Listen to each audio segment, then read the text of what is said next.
tells it that deep in the woods, on the edge of a misty field, lives an old mountain woman who holds the secrets to creating an indie comic book.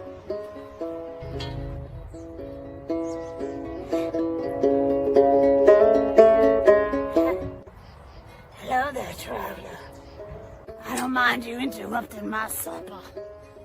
You ain't the first and you won't be the last. Many men come wanting to know how to make an indie comic. I tell you, it ain't easy. It ain't for the weak of heart. Come on over and I'll show you how to do it. First, you need to add a piece of paper.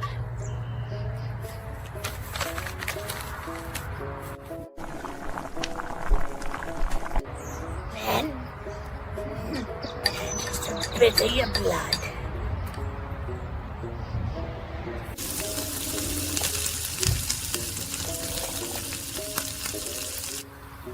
Now, the most important part. Just a bit of your soul.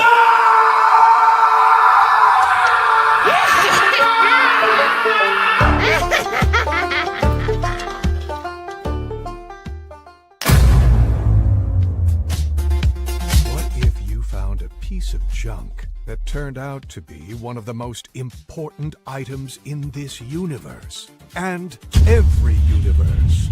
Meet Joey Swick, your average teen who's about to have his world turned upside down when he stumbles across a curious device in the local junkyard.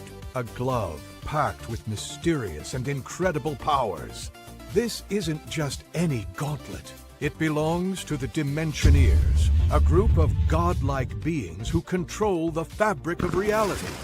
Joey and his best friend Monty are thrust into a wild adventure, facing off against the brutal Commander Skullguard, who'll stop at nothing to reclaim his lost property. Will Joey master the Gauntlet's powers in time and survive? Kid Switch is a story about friendship, discovery, and embracing the unexpected. Perfect for readers young and old who love sci-fi, action, and a good dose of slice of life. Your pledges will help fund the artwork, printing, and production of Kid Switch issues 1 and 2. By backing Kid Switch, you're not just getting an awesome comic. You're joining Joey and Monty on an adventure that spans dimensions. Let's make Kid Switch issues 1 and 2 a reality. Hey, everybody. Welcome to another episode of Indie Comics Relay. I'm your host, Keith Gleason, creator of the Mighty Mascots and promoter for the Plastic City Comic-Con. With me, as always, Johnny C., creator of Sartana the Comics, surrounded by death and the pond. For who, Johnny? My good cousin, Roger Morocco. And our third co-host, the Time Lord of Tangents himself, Harry G. What is up, hey, fellas? What's up? We all survived Boo and the Woo. We survived Boo and the Woo. For people that don't know that, there was a promo video that went out today for our show that was playing tonight with some of the footage from the Boo and the Woo. It was like a haunted walkthrough that me, Johnny, Harry, and a few of our friends, Beth and Mike, went to down in Worcester during the week. And it was at the Woosocks Polar Park. What was it? Yep. Yeah, Polar Park, right. where the Woosocks play.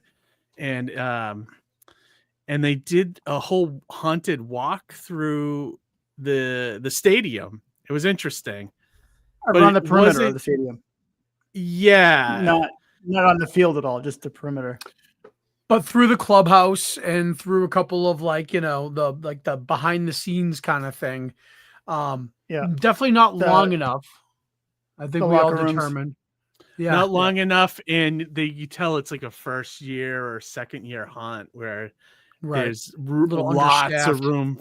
Yeah, lots of room for improvement. You know, we might have been. It was fun though. I think. Yeah, I think so. Right. It was probably a good dose of that. Yeah, we were the canaries in the coal mine. Yeah, right. It was fun though. I mean, and if It was anything, fun, it was yeah. great hanging with all of you guys. Yeah. So that was a nice thing. And then also me and Johnny were at Athol Comic Fest this past Saturday, which And there was a lot great of fun. video by Ben Taz. Yeah, if we get time tonight, I definitely want to play it. I mean, because the video is like 20 minutes. Right. I'd love to highlight some of it though, because you did a great interview there, Johnny, and you talked about some of the artwork. Oh, and, yeah. He interviewed me for a little bit, and then a couple of the other creators at the show. But you just gotta. I was like, I loved how much Ben loved the show. Like, yeah, it he was spoke to him directly. Yeah, right. He had a moment. And I love when that happens, when you find something so suredly that you're like, that touches you, so to speak. You know what I mean? Right. Then, that's really cool. Like, and it's cool that he came out to support the show. It's small. It's not even a con. The way he says it, the best way to describe it is a fest or a celebration of comics. Yeah. In a very rural area of Massachusetts where not a lot of people get out to, but there's still a community there that's thirsty for it. Exactly. I would say there's maybe about 30 tables if that's my best guess. Right. With room to grow, but also you don't want to overpack a place like that. Right. The fact that it's small, it's intimate, the raffle system, all of that is just amazing. And a big shout out to Emily.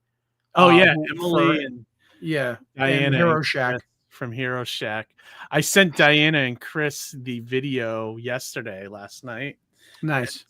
I said if you guys can send this to Emily and pass it up through the library so that they can see it and we can see the impact. See what the impact is of an event like this, where they don't really think much of it because it's probably old people that like, it's the funny book show that nobody really wants to go to, right? That because they don't get it, right. Because people aren't going to the soda fountain anymore, and nobody's attending the sock hop, so Comic Cons are the thing now. You know what I mean? Right. Yeah. Speaking of soda fountain. Johnny sent me a pic today. Breaking alert! Breaking news! Johnny, do you want to set this up? Breaking news! Maynard, Massachusetts is sold out of. Yeah, go ahead. Go on. Maynard, Massachusetts is sold out of a very specific brand of soda. Let me show this before we bring in our first. So, but wait, let's set it up real quick. Okay. I am crazy about a very specific brand of soda that's only around at a limited time. Yeah. So whenever it pops up, I lose my mind and I go all over and I just buy up as much as I can. So this was today's haul. Now, I gotta ask you, did you know it was limited? I thought it was gone, like done. I thought it was gone too. And then you fucking sent me a photo. Yeah, I was when I was away and I was like, are you kidding me? Yeah. I'm so glad that I would rather it be limited and we get it every year than not have it ever again. Right. That's why I buy how long is it out for? Have it in the off season. It's they probably get a limited amount at stores and anyways. Yeah. Oh my god. Somebody's got a problem. That looks like a crack person, a crackhead who has a problem with 7-Up. I mean, Harry, have you ever seen so much soda? No. Oh, in your life? No, not in one place. Not in one trunk. But some people. Some normal people walking by might think that you're giving it away for Halloween, maybe, but like really it's all never. I actually have a different story for each place I go. Oh, really? Yeah. Do they have? If somebody asks, I'm like, oh yeah, I run a bar. I love it. Amazing. This stuff is like crack, though. It is like crack. It is literally the best soda you could ever try. So much so that during the off season, when I had a lot of surplus, I was selling it for $5 a can. Yeah, and you were like actually moving it, right? Yeah, Now I was a Shirley dealer. I'd open up my trench coat, like, what you want, what you need. You want the diet? You want the regular? Now, do you have any of last year's supply left? Yeah, I have to now rotate it out. Oh, okay. How much do you have left from last year? A lot. Well, a lot of 2 liters. A lot of 2 liters. Okay. Yeah. Yeah, actually, I didn't see the 2 liters in our local market basket, just the 12 packs. And so I'll have surplus. Surplus. You got that right, CL. It's amazing, man. But it is like crack. I gotta admit, I've already bought 2 12-packs myself. Yeah, Rachel got a 12-pack just on the side. That's the benefit. Oh, did she? Yeah, nice. yeah. And you said the A&W chocolate sundae one is kind of junk. So, well, not that it's junk. So the A&W ice cream sundae flavor, I was expecting a root beer, like a brown cola, and it's actually a cream soda. Okay. And it's a cream soda that has like a little bit of a chocolatey flavor and a little bit of like a berry, like strawberry flavor. And that kind of all that permeates the ice cream sundae. And to that point, it's good, but not what I expected. Wonder if that would be good in like a vanilla root beer float or something. Undoubtedly, it would be. Yeah, that'd be. I'll have to snag a can from you and try. I was too gun shy on that one. I didn't pull the trigger. I saw the 12 packs and I was like, eh. That's the problem with soda. Sometimes you buy it, like you don't want to buy a 12 pack if it's like not good, right? Yeah, exactly. And then you're stuck with 11 cans of it's like the Mountain Dew did the trolley flavor for candy, but they only put it out in 0 sugar. And I don't like aspartame, but that specific flavor isn't made with aspartame. So it's a little bit more palatable. Yeah. But still that like 0 sugar flavor where it's just like it's not the same. It doesn't hit the same, you know? Yeah, and I think that soda was specifically made just as a zero soda and no there wasn't a counterpart. Yeah, it wasn't a counterpart. It's kind of interesting. But funny enough, they actually made Trolley Mountain Dew gummy worms. Oh, did they really? Oh, wow. Okay, what is this? Amy's posting something. Limited edition 7-Up Shirley Temple soda is available again for the 2025 holiday season. It was brought back in the fall and is expected to be sold through December at select retailers. Well, not Maynard, Athol, or Waltham. Sorry, guys. Well, with that mean is a bigger window.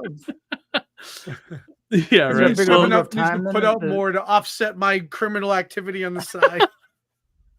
Yeah, I'm sure they don't give a shit. As long as straight up regular flavor year round. Yeah, right. Maybe they will if it sells that well. Why the hell wouldn't? Why is there so many sales in Massachusetts? And on that note, we have our first guest in the green room. You said Matt's. Yeah, so people our age, when we think of Athol, all we think about is that story of the person getting beheaded. Oh, yeah. That's right. I think do you remember that? But now it's no more comic fests. Yeah, right. All right, so without further ado, let's bring in our tonight's first guest. He's got a very funny comic from. Did either of you guys get a chance to peruse it today? I read it. It's very interesting, actually. Oh, okay. It makes you think. Okay. I love the name of it, and it looks like a very funny comic. And I didn't get to read it, but I cruised through a couple.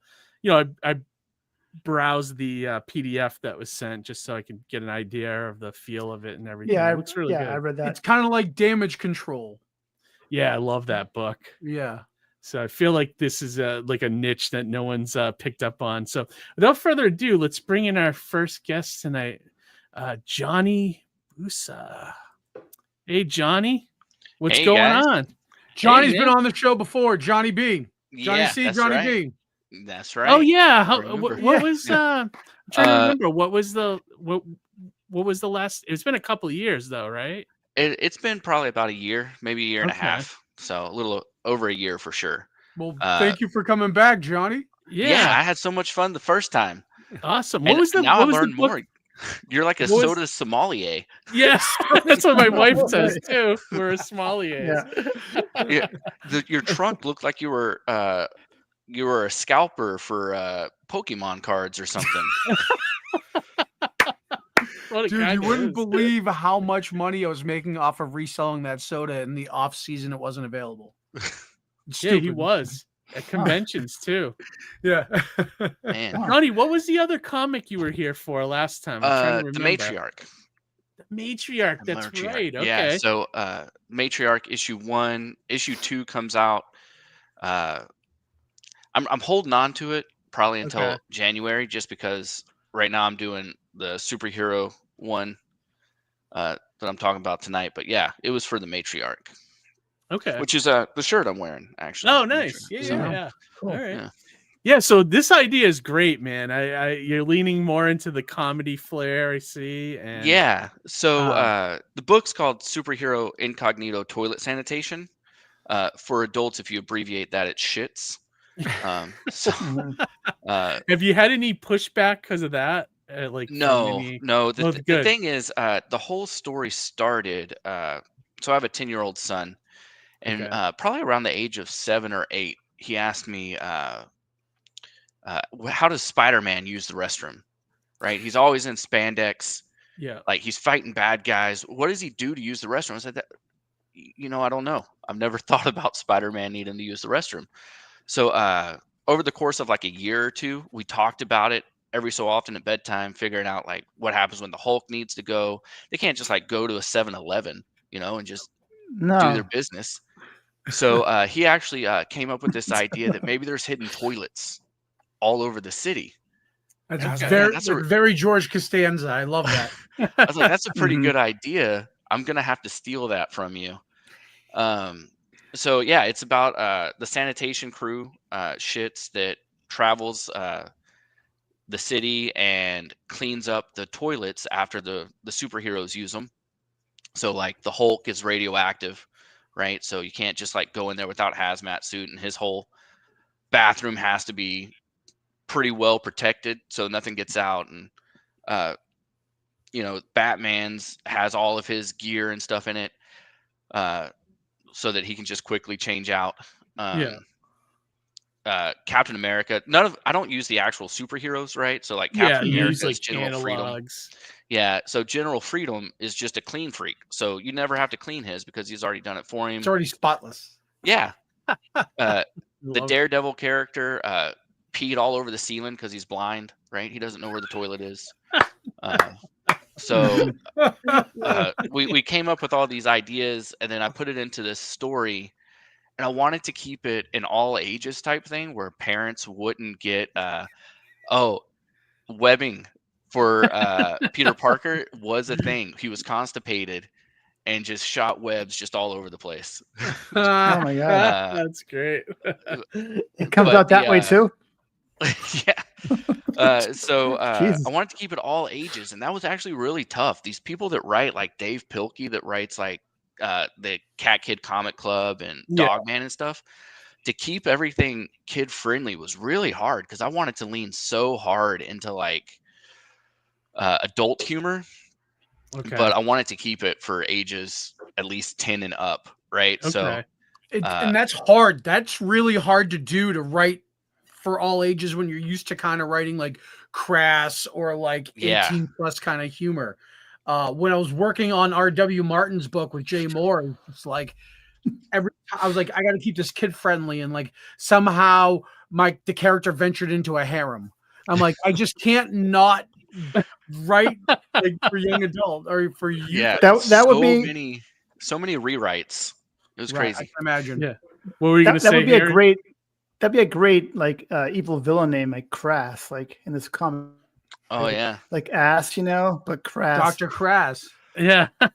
So in the movie, he'd be played by emphasis on the Clay. But emphasis on the ass though, because it's like toilet humor. So the we main digress. villain of it is Greenfoot, the opposite of Red Skull, right?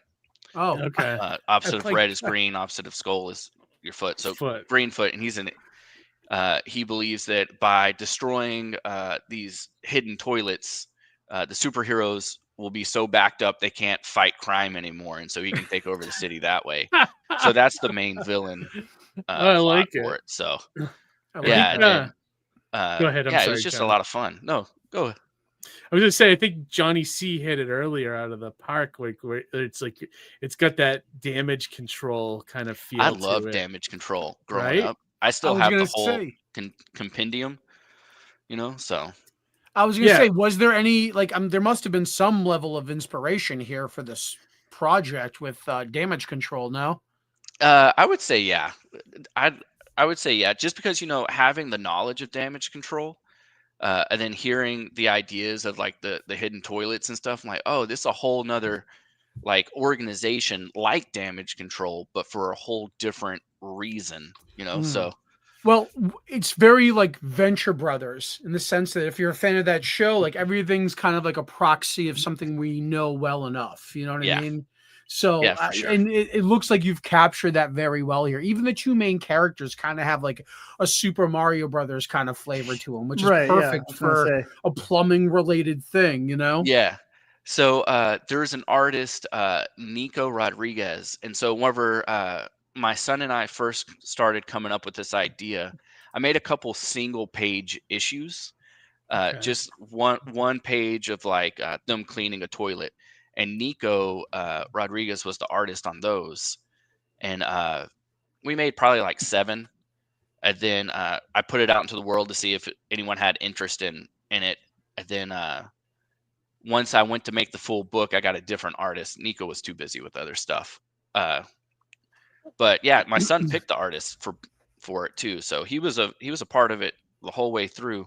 I've also toyed around with the idea of making a not safe for work version where it's almost like the exact same art, but I just go and I change up the speech bubbles, to be do like more a dark, like a more adult jokes kind of thing. Yeah. Like even the artwork was like kind of cleanish, you didn't see any like major destruction in the bathrooms, you know what I mean? Like you saw some of like the liquid on the walls and stuff like that, but you never saw any like solid. It was never waste, gratuitous. Yeah. Right. It wasn't gratuitous. Keith, can you bring up the campaign page? Yeah, absolutely. That way people can get a little idea of the artwork. They can see it as we're talking about it. I feel like if you love. Go ahead. I love the usage of the green ink or whatever. Yeah. Because like black and white. Then like, we got a little echo, Keith. Oh, okay. Hello from beyond. It must be from my. So the other thing I want to comment on, Johnny, was just how integrated your son is into the book. Your inspiration came from him, picking the artist. Could you talk a little bit more about collaborating with your son, like basically proactively for this story? Yeah. So whenever we first started talking about where superheroes use the bathroom, right? I'm just soaking that all in. But then when it came time to actually put the book together and like get an artist and everything, we had to go over plotting, right? And for as young as he is, that's Nico's cover that he did, the variant cover with the that's very good. dinosaur. So that's his artwork there. But we had to come up with plot points, right? And so I'm like, okay, well, the story has to progress. We can't just have constant toilet cleaning or it's going to get very stale very quick, right? And so it was a lot of me going to him and saying, okay, what superheroes should we include? And then brainstorming how they use the restroom and how they get cleaned up. And then the villain, what's the origin story of the villain, right? So that's mostly what he had to offer. And there was also one that we didn't do was Superman, which Superman's would be indestructible, and so it's just floating out in space. But he's kind of disappointed I didn't put Superman in it. We already had like so many ideas. Like you gotta save some for volume 2, right? Right, exactly. Volume number 2. Yeah. Yeah, That's good. I've toyed around issue 1. I've toyed around with calling it Flush with Danger, but I don't know. I It's noticed. just, Sorry, Johnny. Didn't no, mean to you step go. on you. I was just gonna say, I noticed that you put your premium tier at free shipping. Yes. Talk about that. Well, so whenever I run so the book's done, right? I just need to send it to the printer at this point. So anytime I do a Kickstarter, it's only to try to reimburse myself for artwork, you know? Okay. So it's completely done. And at the point of you dropping $75+ I can comp the shipping for you. You know, like it's not a big deal. I make my funds back on the back end whenever I sell at conventions and to like shops and stuff, right? So I don't see crowdfunding as my source of income for my comic books. It's just a source of reimbursement to get Break me it back even. to zero. Yeah. Yeah, exactly. And Like, that's so how you're it should not be. in the It hole. really is how it should be. Yeah. So that's kind of what I'm gonna be doing with my campaign, Johnny. I'm gonna put my goal at like 500, but I'm also gonna have late pledges enabled. So while I'm putting the book together, you know, if I can make some more money to pay back myself for paying for art and shipping and printing and all that. yeah, That's why it's there, you know. I thought about making my goal just $1, and then whatever I make on it is what I make I on don't it. know if they allow everything. you though that to go that low. It'd be interesting to try. Have they? I've seen people do like just $1, and Really? then Okay. I almost feel like it's 'Cause I cheating think, because then in the algorithm it says like you're 400% over yeah, goal, you right. know, most funded or Like, I whatever. think Indiegogo, the lowest, unless this changed with their new update that they just did, the lowest you can go is 500, I think, on theirs. Oh yeah, Yes. yeah. I kind of wish I would have done my goal lower, but So it's almost like funny. It's causing us to try to game the system, yeah, Yeah. to a break little the bit. algorithm, right? To try Well, not even to manipulate it so it's not. It won't do what it's supposed to do, right? yeah.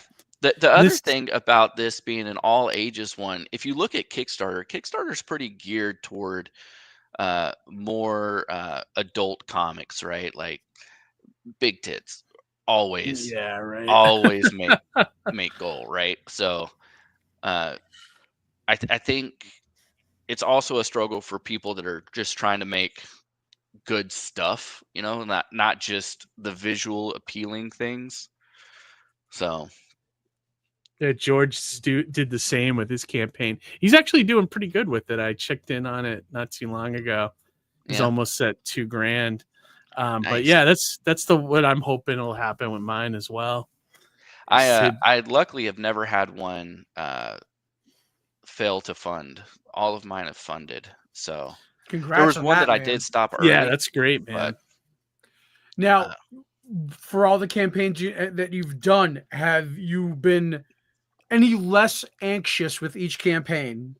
no, I'm a ball. It of never stress changes, the whole right? time. The whole time, and that's why I'm holding off on the Matriarch issue 2 because I don't want to come out of this campaign and then turn around and do another one right off of it. I'm too stressed. I'm constantly like checking things, trying to push post. You know. But you also have to give your backers some breathing room too, right? Because like if you're trying to hit them like one after the other with book after book, I mean, yeah. Some people will stick around and they'll try to meet you, you know, with each campaign. But like the average goer, you know, like Aunt Sally, who's trying to be really supportive, might not be able to back you this next time around. You know what I mean? So yeah, for sure. I get that. I get you want to kind of pace yourself and give yourself some the breathing room, and you want people to absorb the work you're putting out now.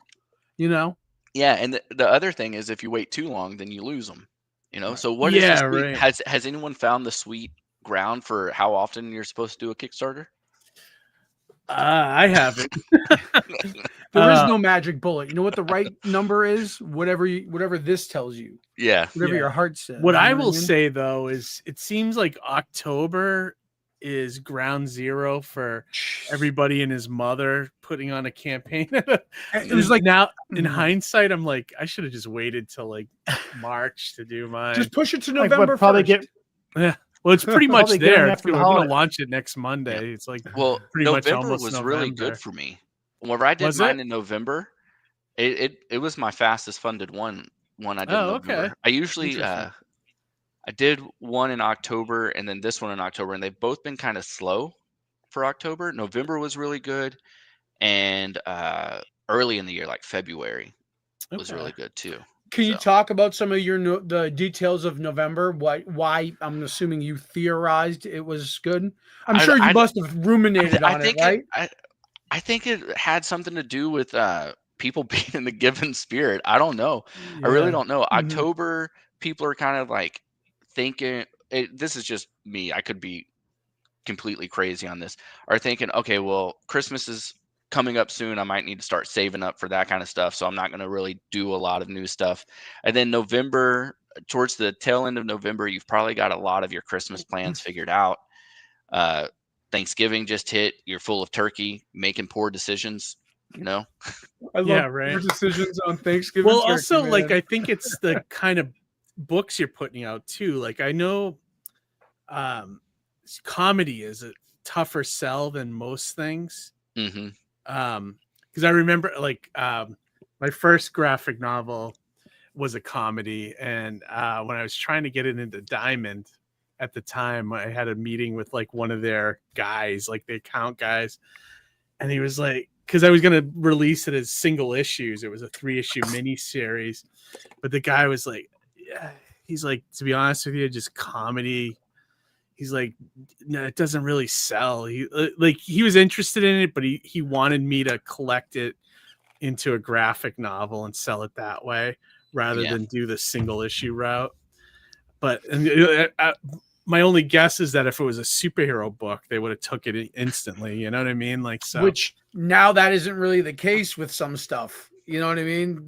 Right. And I don't want to say that's for all comedies. It's just that that's always been in the back of my head now, like, because of that. You know, I feel like comedy and horror are the hardest things to write in comic books because pacing is so important and timing is so important in both of those genres. 100%. You know, like writing somebody beating somebody half to death because they're trying to destroy the planet, you don't need a whole lot of timing and rhythm. I mean, you still do. You need page hangs and things like that. You do need timing and rhythm, but I feel like for horror and comedy specifically, it's so much more important in those two. Yeah, like how do you set up like a slasher killer stalking somebody and make that work in a comic with the pacing? I'll find out this week. The way a movie does it, like, you know what I mean? Yeah, you can't. You don't have the musical cues like the movie uses, and things like that. You know, so. But you don't need it. You don't need it. I mean, look at like there's like Beneath the Trees is a fucking slasher book. Yeah, you know what I mean? Great. It's a great book. But see, I don't think I could write that. I mean, I could definitely give it a try, but the writing on those kind of things are just so good, and they have to be so well thought out and planned, you know? Yeah, some great comments here too. George, how's it going, man? Good to see you here. Agreed. Also, comedy and horror are subjective. He also said, what makes me laugh may not make Johnny laugh, and what scares me may not scare Keith. Yeah, absolutely. Elliot, hey, Elliot, thanks for joining us. Said Sleep by Xander Cannon is a prime example of a masterclass in horror pacing. Wow, okay. I'm aware of that book. I'll have to check that out. I want to get that in trade. It looks really good. It's an Image book. It's like an 8-issue mini series. Great point by CL here too about silent movies. Yeah, what did he say? Study the old silent pictures. It might help sort out the timing. Maybe. Yeah, it's like, I mean, that also, it's kind of like an artist thing too, right? If you have a great artist that gets that stuff, like the pacing of a movie, it might. I'll have to check out that Sleep though to see what the pacing like is like in that book. I mean, most of the stuff that I write is horror fiction, right? So I have a lot of things in the canon that I just haven't put into print yet, you know? So I write a lot of like body horror stuff. I got this one, man. I got this one idea. I'm really stoked for it. Tell me about it. It is a werewolf on an airplane, right? Okay. Yes. So just a dude Yes. turns into a werewolf while flying on a red eye, and we're all trapped in the plane with him. I love it. So I love it. That was like That's an a great opening of idea. a Fringe episode, but it was like it wasn't a werewolf; it was like a porcupine werewolf guy. oh yeah, Yeah. there was weird, that okay. movie Splinter, right? Splinter had a porcupine Yes. type Oh, quill thing to it. yeah. It was like and Splinter was kind of like the thing where it could like infect somebody and you didn't know. Yeah. I didn't realize that porcupines can actually. I didn't realize that porcupines can actually project their quills at you. I had no idea. Yeah, they're little fuckers. I know. They're little Well, fuckers. I think that the most vicious are like the raccoons. You know, those characters. They're bad news. Raccoons. I've seen like, yeah, Just rogue I've seen- raccoons. I've seen like these like Halloween videos that people have been putting out. They have like a scary clown, like a mechanical clown or skeleton on their deck or porch or whatever, and like these like and they have candy out, you know, for the kids. But these raccoons go into the candy, start eating them. And then like the animatronic skeleton, you know, like makes a noise. They go right for the jugular. They attack the clowns and the skeletons right in the neck. I wouldn't want to fuck with a raccoon. I'll tell you that. No. No, those hands, No. those hands, Those always little Oh my God. hands. Hey, look, I've seen Guardians of the Galaxy. I know what happened. Yeah, right. Right. No, got but we digress. Like, yeah, we digress. What do you have coming up, three Johnny, childlike after questions. this? Oh, okay, yeah. Well, go ahead and ask Harry. Okay, so should I ask them all three at once or just one? Yeah, go one at a for it. time? Because I just had like a generic question. Oh, so no, about I'm thinking more like a child, you know. So are these toilets scattered around the planet, or are they like localized? You know, because like I would think there'd be a mad dash to get to the specific toilet if you're a superhero. You know, like they gotta be like everywhere. You know, if I have to go because they're fighting around the world. You know. Yeah. So for right And now, the whole book takes place in all my comics that I write like this take place in Mundane City, which is basically, you know, New York, New Jersey, right? Mm-hmm. The staples. And so right now, the only toilets we're seeing are the ones that are in Mundane City, and each toilet is actually controlled by a superhero, right? So like the Flash isn't going to go use Peter Parker's bathroom, right? Each toilet has been specifically curated for a specific person to use when they need it. And they could have one or two restrooms throughout the city. So Okay, good. So you'll never have a line. Think about that. Sheldon's asking, where did the villains go? Oh. In the river. In the river. In the slammer. Where they belong. What ply TP do they use? Do we know? Is that a thing? Anything less than actually that that was one thing that was really difficult for me to keep all ages, because there's a bit where the Wonder Woman character is upset that there's not enough personal hygiene products in the bathroom, right? Yes. And I really wanted to go all in on what product she was referring to, but I had to back off of that, and then even saying feminine hygiene raised too many questions, so I just had to keep it hygiene, right? So can you spare a square? Remember that Seinfeld, like laying in the bathroom? Yeah, exactly. Okay, and my last question though about these childlike questions. So your QR code, is that supposed to be like a cat butt? You know, no. Does it look like a cat butt? That'd be amazing. Look at it. Can we look at it? Because I thought Where's like where's the this is QR like Magic code? Eye where Terry Story's like stared at it too long and it turned into a cat's butt. I'm like, that's a really good idea to make it look like a cat butt, you know, because it looks. Where was it? Is it on the PDF?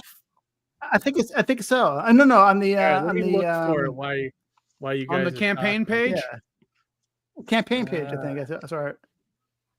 There's a QR code on the campaign page? Yeah, might be. somewhere. Johnny, where is it?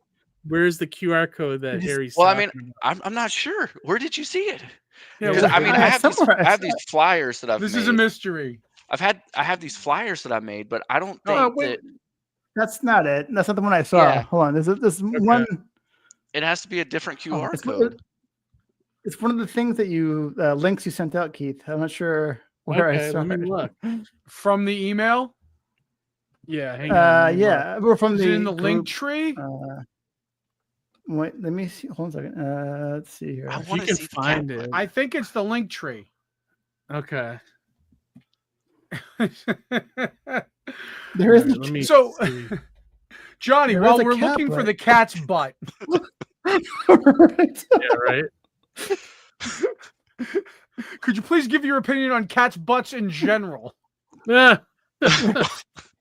I am allergic to cats, so Oh, cat butts shit. in general don't work well for me. That doesn't vibe with you at all. So you're a dog guy, is what you're saying. I do have a dog. I wouldn't say I'm pro dog, negative cat, but Are you I like pro animals. pet? Okay, I'm pro pet. so it is on the PDF. Okay. It's a PDF. Okay. Page Hang on. 47, I believe. Like down below. All right. Early I'll find it. preview page. Keep talking. Well, All right. keep talking. He's got his grandpa glasses on. He'll find it. Don't worry about it. I found it, I think. Oh yeah, I could see where Harry would think of this. Let's look at I can't that, wait like a to cat's see. butt. I mean, if Yeah, I mean, it's that's what I've Harry, seen it them, and does it's have a obvious. little bit. Like I could see Remember where that seems to be What cat is butts. a Freudian slip for the cat butt? maybe I thought it was but- a brilliant. I thought it was a brilliant idea. it Oh my looks God. like it does look like a balloon knot. Right? So isn't that? That's a logo. Yeah, that's the Linktree logo. That's a Linktree logo. Oh, that's what. Look at it looked like a cat's butt. Somebody Or get any butt, Linktree really. on the phone. Their marketing department. Somebody's gonna get fired tomorrow morning. And it looks like, it's That's dropping funny. a number 2 actually. Harry, you should Little be line like at the top. like the one person that calls and sues them for this vulgarity. And Oh, then there you go. I know. It's like the woman who spilled the coffee at McDonald's for the obvious, and then she sued the pants off them. I wouldn't even have thought to I wouldn't even have noticed that, but that's interesting. Oh, yeah. I just- Pluribus anus. That's a good one.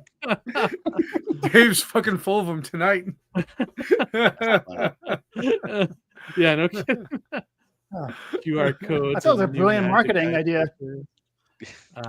Linktree's motto: "E pluribus anus." Yeah, that's good. Get thought it some was great brilliant. ones.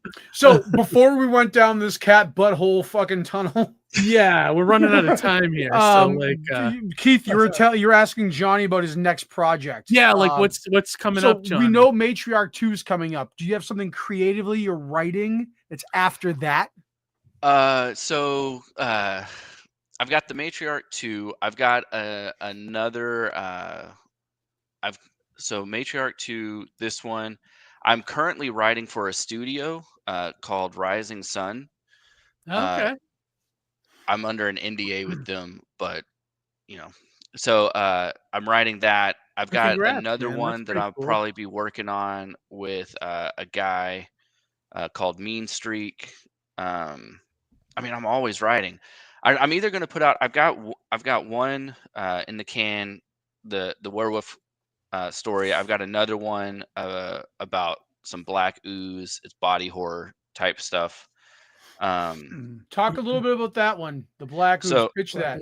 So it takes place over the course of this river, right, in Tennessee, and you go a couple miles in, and there's like some campers, and they get some black ooze on them. They end up all combusting, right? You go a couple more miles, you have a very similar situation happen. A couple more miles, and you have some environmental scientists trying to figure out what this. They shut down this sawmill type place because environmental reasons, and they find out that whatever has been leaking out of this mill has now created this parasite that's just looks for a host, blows them up, and finds another one. And it ends in a very bleak way where there's no winning. We're all gonna die from it. So, Oh, okay. It reminds me a lot. So I wrote this 2-issue horror short called The Pond, and it kind of reminds me a little bit of that. So that's why I was like, oh, that's very interesting. I like it. Yeah, I like that. The Black Ooze ties into Mundane City. Yeah, Crossover. it all goes down, right? I like that. Crossover. And then crossover again. That black ooze should actually generate the xenomorph, or basically Mundane City's version of the xenomorph. Yeah. I did. I have this one that's part of. Why can't I think of the word? It's multiple stories all in one book. Anthology. I got one in an anthology that just came out called First Dates. Came out maybe a month or two ago by Inverse Comics. So I'm all over the place, man. That one's a love story. So I just Cool. like You got I a just lot write, going man. on, Johnny. That's great, man. Yeah, it's great, man. Well, even with the love story, the whole premise is she meets for a first date, but she's this giant slug alien. Oh, cool. And she's dating this human, and as they have their conversation, her slug alien form kind of fades away. That's how she felt about herself. And then as the date progresses, she starts to feel more like herself. So that's cool. Oh, that's like cool. that. And then I'm assuming she's normal at the end. yeah, she's just normal. She's normal. So, Johnny, where can people find you besides the campaign? And I'll put the link in there again before we. So I mostly write for Dimension Comics, so dimensioncomics.com. I'm on Facebook, Instagram, Twitter as The Writing John. But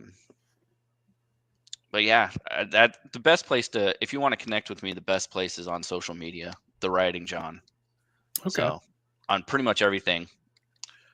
So awesome. If everyone's watching this tomorrow, there's 15 days left or something like that on the campaign. Yeah, it runs until Halloween. Okay, so people have it'll be over by November 1st. I love this idea, so hopefully people will jump on it. Some great covers, and the interior art's pretty fun. I think it matches the style of the book, and it's a great idea that no one's even thought to do before. So I think it's great. It makes a great gift because it's a father and son project, right? Yeah, true. You can sell it on that strength for sure. Yeah, so I've been shopping it around as a father-son project. So yeah, that's awesome. That's usually how I lead into it. So that's awesome, man. Cool. All right, Johnny. Well, it was great to see you again, man. Yeah, and, thanks for sharing. Guys. I'll reach back out whenever Matriarch 2 comes out. Please come back, man. We always love having you. Yeah, man. That'd be great. All right, Johnny. Have a great night, man. Have a good one. Sounds good. Nice seeing you. See ya. All right. Bye. Kind of reminds me the Black Ooze. Remember the Star Trek episode when Tasha Yar gets killed by the tar monster? Yeah, that's right. Well, it's funny. Like, speaking of this, like bathrooms for superheroes, I used to always think too, like, where do they take dumps on like the Enterprise? Like, they never show bathrooms on there. You know what I mean? I'm sure they. I mean, if you have a replicator, I'm sure you can have like a thing that takes away your crap. I mean, from maybe deep poops you. It probably gets turned into fuel, fossilized fuel, right? Yeah, maybe it's what's powering warp drive. Right. Yeah, Jordy LaForge would know. Jordy LaForge. Oh, someone's saying there's a restroom on the Enterprise D map. Oh, okay. All right. So color me wrong then. I always wanted to know when did Jack Bauer in those 24 hours have time to pee or go to the bathroom? Yeah, right. Yeah, they just don't address that kind of stuff, Yeah. It's wait, one more thing though.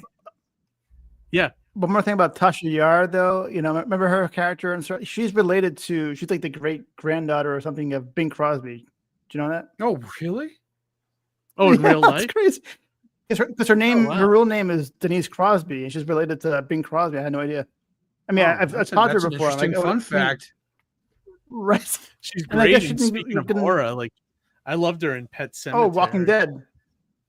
And The Walking Dead. Yeah, that's right. I forgot. She was one of the what do you call it? The cannibals in The Walking Dead. That's right. A Terminus. Blue Streak saying Bing was her dad. Oh, was her dad? Oh, dad. No was kidding. her dad? That's close. Oh, I think it was her uncle actually. That I'm correct me if I'm wrong, because I would have asked her about the tales of Bing's beatings. You know, I'm a big fan of his actually. Not beatings, but I'm a big fan. He says of no, he's Bing. wrong. Yeah, so it could be an uncle or something like that. Could be, yeah. Yeah, I think it's an uncle. That's cool though. That's cool to have a tie. It was like a cool that. fun That'd be fact. Yeah. amazing. Yeah, right. What was I gonna say? Yeah, our second guest isn't here yet. So we can kill some time then. Oh wait, no, I could be wrong. Hey, I think he just popped in. I was gonna say let's go on to another subject, but I'd say let's go right to the next. Let's go right to our next guest. So this is a new one, new guest that I'm not familiar with. Hasn't did you guys get a chance to look at that comic at all or the Kickstarter? This was I believe was it Night Slayers, right? No, that's the last guest. This is my bad. Greg issue 0. Oh, the Delivery Room Massacre. Right. Yeah, this one I did not get a chance to check out. I'd love to dive deeper into this and find out a little bit more in real time. Harry, did you get a chance to look at it? I actually didn't read. I think I read maybe whatever was put out, but I did some research on the character and stuff. So I mean, I have questions here. So I did some research. This is why we lean on Harry. Like he's whenever we miss anything, Harry, we can lean on him for that. But this also allows us to, like I said, we can find out about the book in real time with the audience. So we'll go in fresh. All right. So without further ado, he goes under the moniker Duke Electric. So Duke Electric, let's bring him in. Duke, yo, how's it going? How you guys doing? Good, man. Welcome to Indie Comics Relay. Man, thanks for having me. I got to know the origin of Duke Electric. What's the name about? Oh, I live on a street called Duke Street, and my grandma used to call me Duke, and I like things electric, as you can tell by my suit. So I just decided to put two and two together. Nice. I like that. Lean into the persona. But this is a full suit, though. It's like a triple, look at this thing. Wow. Oh my goodness. The vest and pants. No. So it's I'm only assuming that you have to dress up. I'm assuming this is just your day to day, right? Yeah. I wear this at the gym. Do you really? Actually, you know what that reminds me of? He looks like a reverse Brother Love. Remember him from wrestling? Oh, yeah. Brother Love wore a white suit and a pink tie. Nice. That's excellent, dude. Looking sharp, Duke. Looking sharp, my man. Thank you very much. Thank you. Yeah, I usually have my pink and white shoes on, but I'm on my carpet here. I can never pull that off. I just have my pink socks. That's all. Right on. That's fair.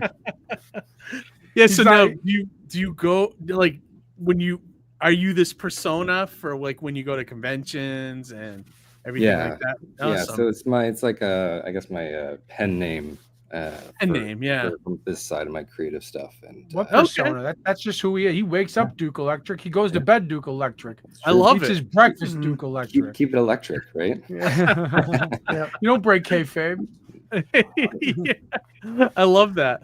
So and then tell us a little bit about your book that you got here, this Greg issue 0. I'm kind of curious about it. Yeah, for sure. So this is my first comic I've put out, my first Kickstarter.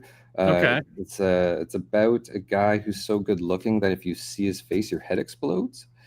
And his name's called Greg. And so this comic is his origin story about him being birthed. And so as he's being birthed into the world, people's heads start exploding, and then it just turns into the Delivery Room Massacre. Okay, I love it. It's kind of like Austin Powers and the Fembots. Like if they see him, like their heads go nuts. Definitely, yeah, 100%. Yeah, they actually have like an orgasm. I try my best. Yeah, well, that's right. There you go. But yeah, he's so good looking that he just makes you orgasm and your head explodes, basically. I know how it is. I love it. It's a cool idea. So now is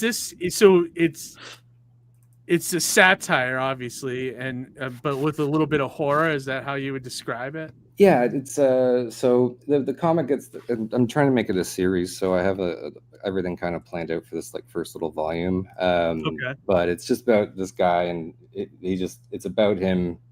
It's about his life and how it gets to a point where he's just like tired of killing people accidentally, and he becomes like a fighter. He becomes like this greatest fighter in the world, but he wears a hood while he's wrestling and stuff. So people just think it's a persona that he wears this hood as like his character, but it's because he's trying to protect people's heads from exploding.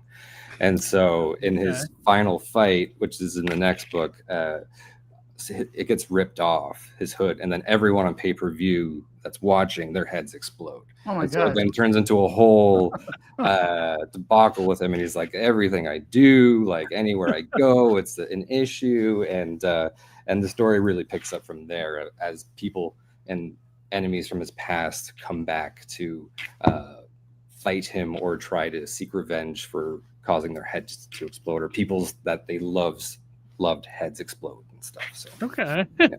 I love that. It's great. I love too that he's got like the most basic name, like Greg. Yeah. It's like like Gary. Yeah, right. Yeah, right. It's so funny. I will say most Gregs that have read this book have thoroughly enjoyed it. It's I gotcha. So if you know someone named Greg approved. Yeah, it's Greg approved. I mean, you would think being so good looking be like a great thing, but it's a curse for him. Yeah. You know what I mean? Like how can he find anybody that it has a little bit of, do you remember that indie comic from the 80s? It has a little bit of a flair, not like a tiny bit, but like there used to be a book called The Trouble with Girls. Do you guys remember that book? It was like that I do. Okay, it was like this spy called Lester Girls, and the whole thing was that he couldn't go on like every mission he went on, all the women were attracted to him, like in he had no interest whatsoever in like having sex with them, but that's all they wanted, and it would just be him trying to get out of these situations. It's great. It's a great idea, and it was a great comic, but it has a little bit of that flair to what you're doing here, Duke. I like it. Well, it's like a handsome to a fault, where it's a curse. Yeah, right. Like, that's kind of a like these thing. good looks, you know. Yeah, exactly. and to that point, with comics, have you been a fan since you were a kid? And things like that, yeah. Or? So I've read comics like all my life, and I used to play in bands, and I work in animation and stuff. So I had this idea since high school. I wrote a little version of it in high school, and it's always been on the back burner. And once COVID hit, I stopped playing music live for people and stuff, and Scott Snyder came out with his writing class, and I'm a big fan of Scott's, and I was like, hey, you know what, this is the perfect time to just pick up the pen and pencil and get back into this. And so I started writing, and practiced drawing, how to get back into the flow of things, and then this was what came out of it at the end of the day. I like it, man. There's a couple of great comments in the chat here. Blue Streak says it's like Scanners, only with orgasm. Which is funny too, because one of the panel's pages says orgasmic violence. Yeah, right. He also said this, it's like the story of my 20s. Oh, yeah. I love that. And Sheldon here said, how does he know their heads blow up out of beauty? What if he thinks it's because he thinks he's unattractive? Oh, interesting. A little twist on that. That's true. The only way he knows, and in this book, the only way we find out is because one guy, unfortunately, because not only do their heads explode, sometimes like their faces will melt, kind of like the Raiders of the Lost Ark type deal. Gotcha. And so one unfortunate victim in the book at the end just kind of is just like, oh God, this baby's too good looking, and then he kills himself. What a great ultimate weapon though to have. If you're in a fight, just like take off your hood, and then totally game's over. Yeah, right. There's a lot of like mileage with that kind of like caveat, right? And that like plot twist, you know what I mean? There's so much you could do with it. Yeah, totally. And I've just been kind of mapping things out. I'm trying to get like a little side comic for their side adventures, because Greg becomes an orphan. He later has a foster brother that him and his foster brother becomes his manager, and so that leads them into like the wrestling fighting world. And but then they just start partying and doing drugs and doing a lot of that type of stuff on the side. So that just becomes little side stories where they gotta like go to the movies or go grocery shopping and stuff, and just bad shit happens because of Greg. Just trying to get through everyday life kind of thing. I love it, man. Let me pull up the campaign so people can see. It looks like you got funded already. Yeah, we got funded. Thank you. Yeah, 2 weeks ago we got funded. It was tight, but we got there. And everything's printed. So like I have the books here. This is actually one of them I'm shipping tomorrow. Oh, sweet. Wow. Look at that. Foil cover. What a beautiful cover. Thank you. Oh, I like that, dude. Came out great. Thank you. Yeah. And then on the back, like this tier, which was I think it was like the main tier. I forget the name of it. It was one of the good looking ones. It comes with is it a cute cat butt QR code? No, that's a no. That's it's a Greg QR code. Luckily, it is a Greg QR code. That's cool. Awesome. Yeah. So it comes with free print, and I usually put a community paper in them. So it's like an in-world community paper, but it's like lists all the people that that's make fun. it, and other people that I recommend checking out and stuff. Oh, that's cool. I like cool. that. What a Great idea. Kind of like one of those when you go to a diner or something, they put those little mats on the table that have those ads and everything. Totally. Yeah. That's cool. Now, is there a place I see the campaign's closed? Is there a place where people can get the book, or do you have like a slight waiting period until the Kickstarter is fulfilled before? So my goal is I wanted this all to get out for Halloween. Okay. So everything's because the Kickstarter finished a couple weeks ago. I'm just shipping everything out now. So I'm hoping most of the books for the Kickstarter folks will go out probably this week and get to them by the end of the week, hopefully, or the start of next week. And I'm hoping to get everything on our website on Tuesday out. And I'm hoping to have some extra merch and stuff that will be like shirts that say like dangerously good looking and stuff like that. Nice. And then I'm hoping just to have it released just on the Tuesday, and then have everyone have it available for Halloween. Look at that. That's such a great print right there. Look at that. I love that. Yeah, that's our metallic foil print. So it's it came out good, man. Thank you. So I never heard of Bad Economy Comics. They're like miniature comics. So like that's kind of cool, actually. Like the miniature version of the comic. Yeah. So they're half size, or I guess not half size, like a quarter size almost. Yeah. But yeah, they're the same issue, just smaller. Same issue, just smaller. Okay, hang on. Hold that up again. Yeah, they're just. Oh yeah, look at that. Put it in comparison to the bigger economy ones. Oh wow, look at that. No kidding. I would think that's kind of cool. You can put in your pocket. I'm sure that fits in your pocket. You can carry it around. Like, read it anywhere. Let's do the there you pocket go. There you go, Perfect. man. Well, that's the old school traditional ash can. Put it next to your heart. Good looks. right. Block any bullets that come your way. Yeah, save your life one day. Exactly. Yeah, that's cool. I've never seen people do that. Was that available in the campaign as well as part of the... Yeah. Okay. So I'm trying to make I debate on having a standard edition, which we had in the campaign. But just printing is so much nowadays, and I was like, you know what? I just want to make an easy, ready to go one. And I'm trying to do with these. I'm trying to put them at the cash registers of comic book stores and stuff because shelf space is very important and everything. But a lot of our local shops out this way, where I'm in Ontario, hopefully start putting these near the cash because it's just an easy way to be like, hey, you know what? There's a comic there, a couple bucks. Let's check out this Greg comic or whatever. So, nice. Yeah.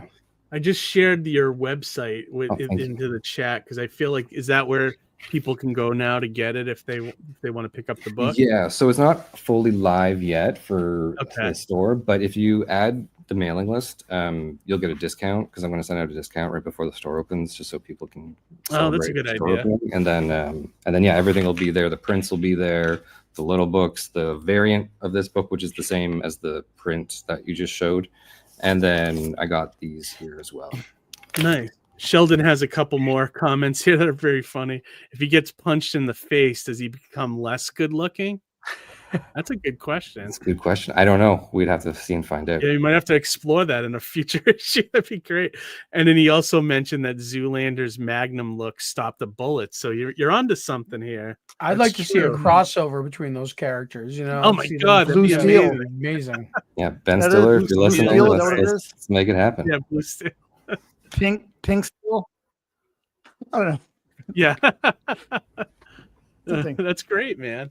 And so Duke, are you planning on, so are you going to stick with this one for a while? Or do you have any other ideas that are percolating that you want to try? Or is it just Greg's going to be the project for now? Greg will probably be the project just for now. I have a baby son recently this past year, which thank you. Which everyone then got really worried about me because I was making this book, and then everyone was just like, "Is this like a secret cry for help? Because like you're making this story about a baby in a delivery room that's like killing everybody?" And I was like, "No, it's not. It's not that at all. It's not that. I was already working on this before I knew the baby was coming. Yeah, that's just been keeping me really busy on the side. So, I'm just going to stick with Greg. I might put out like a little, short story here or there maybe. But for now, Greg's the main focus. Oh, okay. Are you planning on doing conventions and selling the book? Just about what I was going to ask. Yeah. I'm trying to get out there more. This is my first year doing conventions, like just for my own comic work and stuff. And we did like Fan Expo in Canada. We did a few of what we did some Guelph ones, more local Ontario ones. But we're hoping to spread out and branch out a bit more and see where it goes for next year. Yeah, no, it's great. Like, if you ever come down to the States, we're in the New England area, which has got a lot of pretty good shows in this area. You just gotta look for that pink suit as you're walking by at the show, right? Exactly. And this is how this started, because I started going to cons, and I always was trying to get people to find me, or I was trying to find people, and I was like, and at the time I had like pink pants that had pink apples on them, and I was like, just find the guy with the pink pants with apples on it, and that helped people find me. So I took that idea and I was like, what if I just wear a pink suit and just go from there? And, I like that, because like I've seen some people that have a gimmick like yours, like Jay Moore's always has a different tie, which is kind of cool. And then I'm sure Fletcher, the proto star. Yeah, right. Yeah. So yeah, exactly. But like at conventions, I know there's other people that have like a specific look, or like I can't think of it. Sometimes the guy looks like his character kind of thing, Yeah, stuff for like sure. that, Couple more questions, or what's a good question here actually by Sheldon. How long did it take on the art side to make this comic? It took me a while, only because I stopped drawing for a really long time, and when I got back into it, like the first drawing I did horrified me, and I was like, I can't do this. I have to get someone else to do this. Like, this looks like shit. But I just chipped away at it, and took I think everything all together took a year just to get everything to where my expectations were like, okay, this is cool to put out there. Yeah. And I feel good charging people for this. It took about a year. And I will say too, the extra gimmick with this is that I match my suit with the release of each comic. So the next one will be electric blue, and my suit will then be electric blue for that one. So okay, yes, that's awesome. That's fun, man. I like that. Blue Streak also says, guy in a pink suit is a hell of a lot easier than the dude with the black comic book T-shirt and jeans. Oh man, that's me. Oh no. Harry, did you get your questions in that you wanted to get in? Hold on a second here. The economy book. Well, you said your cousins got you into comics, right? When you were younger, like what kind of comics were you into growing up that influenced you into doing comics, or made you, or what was your gateway comic? Yeah, definitely. I was really into X-Men, like '90s X-Men, and then that led into Spawn and Batman, Spider-Man, all that jazz. I'm a big Still fan read of comics? I do, yeah. I just same. finished Beneath the Trees Where Nobody Sees Oh, that's Volume great, 1, yeah. and then I also just finished the Volume 2 of Something is Killing the Children. And I've been dabbling a bit with Absolute Batman, but I haven't had a lot of time to really dive into it fully. I wanted to really just sit down and read that one go, basically. It's very good. I gotta admit, it's very good. I speaking of Something is Killing the Children, I'm super excited from the news from New York Comic Con that it's going to cross over with Swamp Thing. Did you see that? Oh, I saw that. Yeah, that's awesome. Yeah, wow. It's going to call it Swamp Thing is Killing the Children, which I thought was a brilliant title. Oh, that's pretty good. Yeah, it's cool. I like that. So I'm super excited for that. Can't Props wait for to DC for getting creative like that. So Being good. bold enough to do that, yeah. And they're also releasing Rick Veitch's final Swamp Thing story that got canceled from DC years ago in the 80s. I'm super stoked for that too.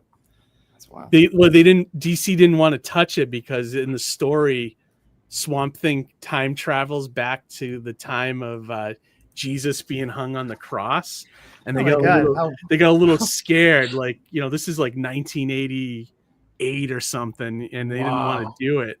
And it ended up that he left the title because they didn't want to release it. So he said, like, I'm out of here. But they're going to now release that final story. I was like, shit, I can't wait to read this now. That's awesome. That is kind of fascinating. I wouldn't mind seeing to see how that it probably by today's standards tame, but absolutely. But still awesome to see after all this time. Yeah. Like I saw one image that had the cross, and you could see Swamp Thing was the cross, like his head was like. I was like, okay, I can see why they were a little scared of this. Yeah, I can see that. Now, like you said, if they did that now, no one would give a shit about it, But right. Did you guys see the? I think it was for DCKO. They're having Beneath the Trees character. Yeah, they're gonna cross over. The bear is gonna actually fight somebody from DC or something. Yeah, and Sub-Zero from Mortal Kombat's randomly coming in. It's pretty wild. I was thinking about that earlier. Isn't there a character in Mortal Kombat that takes off his hood and kills people? Like, isn't that somebody? Yeah, Scorpion does, right? Yeah, Scorpion does that. It's kind of similar. Not similar, but it's kind of a same kind of effect. But he's obviously uglier than Greg. No, Duke. You said Greg's very handsome. Very handsome. Well, you said your favorite character is Spider-Man. Like which version or which? Is there a movie that? I'm just because I'm a '90s guy and I like '90s animation, and I'm reading Spider-Man. Was it '94 right now? Yeah. Oh yeah, I'm a big fan of the animated Spider-Man. I heard that was good. Is that? It's good. J.M. DeMatteis is writing it, so it should be awesome. Yeah, that's good. There's some character designs are kind of a bit weird, but I think it's because they're probably just rushing this stuff out. But or they might be trying to emulate that show because they had weird designs too. Yeah. I remember when they tried to bring in hardcore characters like the Punisher and Morbius, and it was a little weird. Like they had to call everything plasma and not blood. Right. I remember that. I'm going to destroy you. And Punisher used net guns and you know what I mean? Do you remember that, Johnny? It was pretty embarrassing. I do remember that. Funny stuff though. But Punisher's back now. He's back to normal, which is great. It's been awesome. They've finally reformatted him back to his standard. They do that every few years. They mess him up and then they have to reset him again. It's so stupid. But... Well, it's just because they think that the way he is not isn't a good character or whatever, or it's too controversial. And it's not. They just have to stick with it. You know what I mean? You just have to accept that that's what he is. That's the problem. Well, he's not even a hero. That's the thing too. The Punisher, Frank Castle's not a hero. He might do good by proxy, but he's doing bad regularly. Yeah, absolutely. You know what I mean? There's more bad than good. Yeah, exactly. Duke, where can people find you on social media? Where's Sure. So you can find me. I have a Blue Sky that's just Duke Electric on Blue Sky, and then you can also find Greg, which I'll be there with Greg at Greg Comic Official on Instagram, and then also Nerd in the Sky is my like little label that I put on everything. So you can find us there at Nerd in the Sky. It's on Blue Sky and Instagram as well. So gotcha. And I put in the description. I in the description of the video, everyone watching tomorrow, is the link to the Kickstarter. But if you go to the Kickstarter and hit the button that says "Join the Adventure," it brings you right to the Greg website, and then you can pick up all the social media there as well. Definitely. Harry, what were you going to say? It looks like you got your pen up.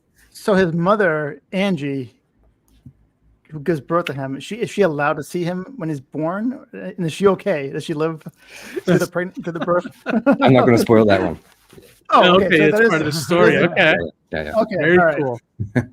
Well, Duke, it was nice to meet you, man. Likewise. Yeah. Thanks for having me on the show, guys, and letting me have this time to promote this. Absolutely, man. I think you got a fun concept. Actually, very in line with our first guest, who had a nice, fun concept as well. So it actually worked out pretty good that you guys were on the same show. You know, it's weird. Sometimes our themes come together for some reason. You know, unknowingly. It's not planned. It just happens to fall into it's kismet. It's like the when those nights where we have like people promoting wrestling comics, and there's like two, just randomly. Things like that. It's awesome. That's great. And then Sheldon said it was electric. So thank you for. I feel electrified.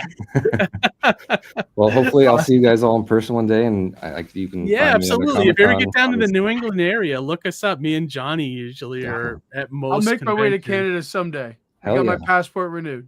Yeah, let's do it. I have to too. That'd be great. Awesome. Well, all right. Well, guys. Duke. Thank you for coming on the show, and good luck with the comic. And it sounds like you got plans to keep that going for a while. So we wish you the best of luck with that. Actually, one of Spider-Man's first live action appearances with the Electric Company. Do you guys remember that show? Oh yeah, look at that. It drove me nuts though. He never talked. Do you remember that? He always talked in like words. Yeah, right. What episode do you remember from that show? Like what story? Mine is I just remember Yeti. the sound.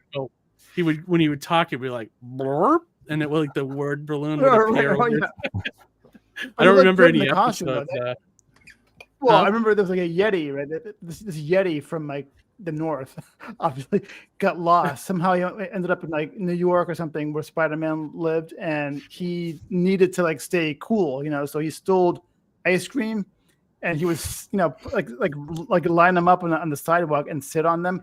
And, people were like, who the heck's stealing our ice cream? And like, he would steal cold things. And, the whole time he was really like, just trying to stay cool, it wasn't an evil Yeti, The drugs that went into the Electric Company were fucking top notch, kid. Yeah. They were top notch. That cocaine fucking. Also, where Morgan Freeman got his start, I believe. Yeah, you're right. It was anyway, thank you so much, Duke. Thank you, Duke. Thank you for entertaining our madness. Thanks, guys. Take care. Have a good night, man. Have a good night. Right. See ya. You know what drove me nuts about the Electric Company Spider-Man? Though? He never fought like the Green Goblin or he fought illiteracy. It was never it was kind of like the movies, like those 70s movies where it was nothing. It was just Spider-Man. It wasn't him fighting anybody from the comics. It was just all like criminals. It wasn't really a specific villain per se. Yeah, exactly. And like it was fighting like Yakuza or something, and it was interesting. I was fighting. I like Duke Electric's gimmick with the whole pink suit. I think that's awesome. Yeah, it was. It was cool. It's a good way to market yourself without having to do too much. Like just a look, right? You know what I mean? Like he has like a look, like when he's selling the book, and I think it's interesting. I like it. It's an identifier. Like people who meet him will always go, "Oh, the guy in the pink suit." Yeah, there's something to making. Even if they forget his name. Yeah, something to making like a pen name like that too. Right. I don't know. I never thought to like do in that. The Electric Company, Spider-Man would fight villains like they were, ordinary people, like people that would steal or buy the last Harry's Shirley still like Temple 10 7 Up, you topics. know. I know, right?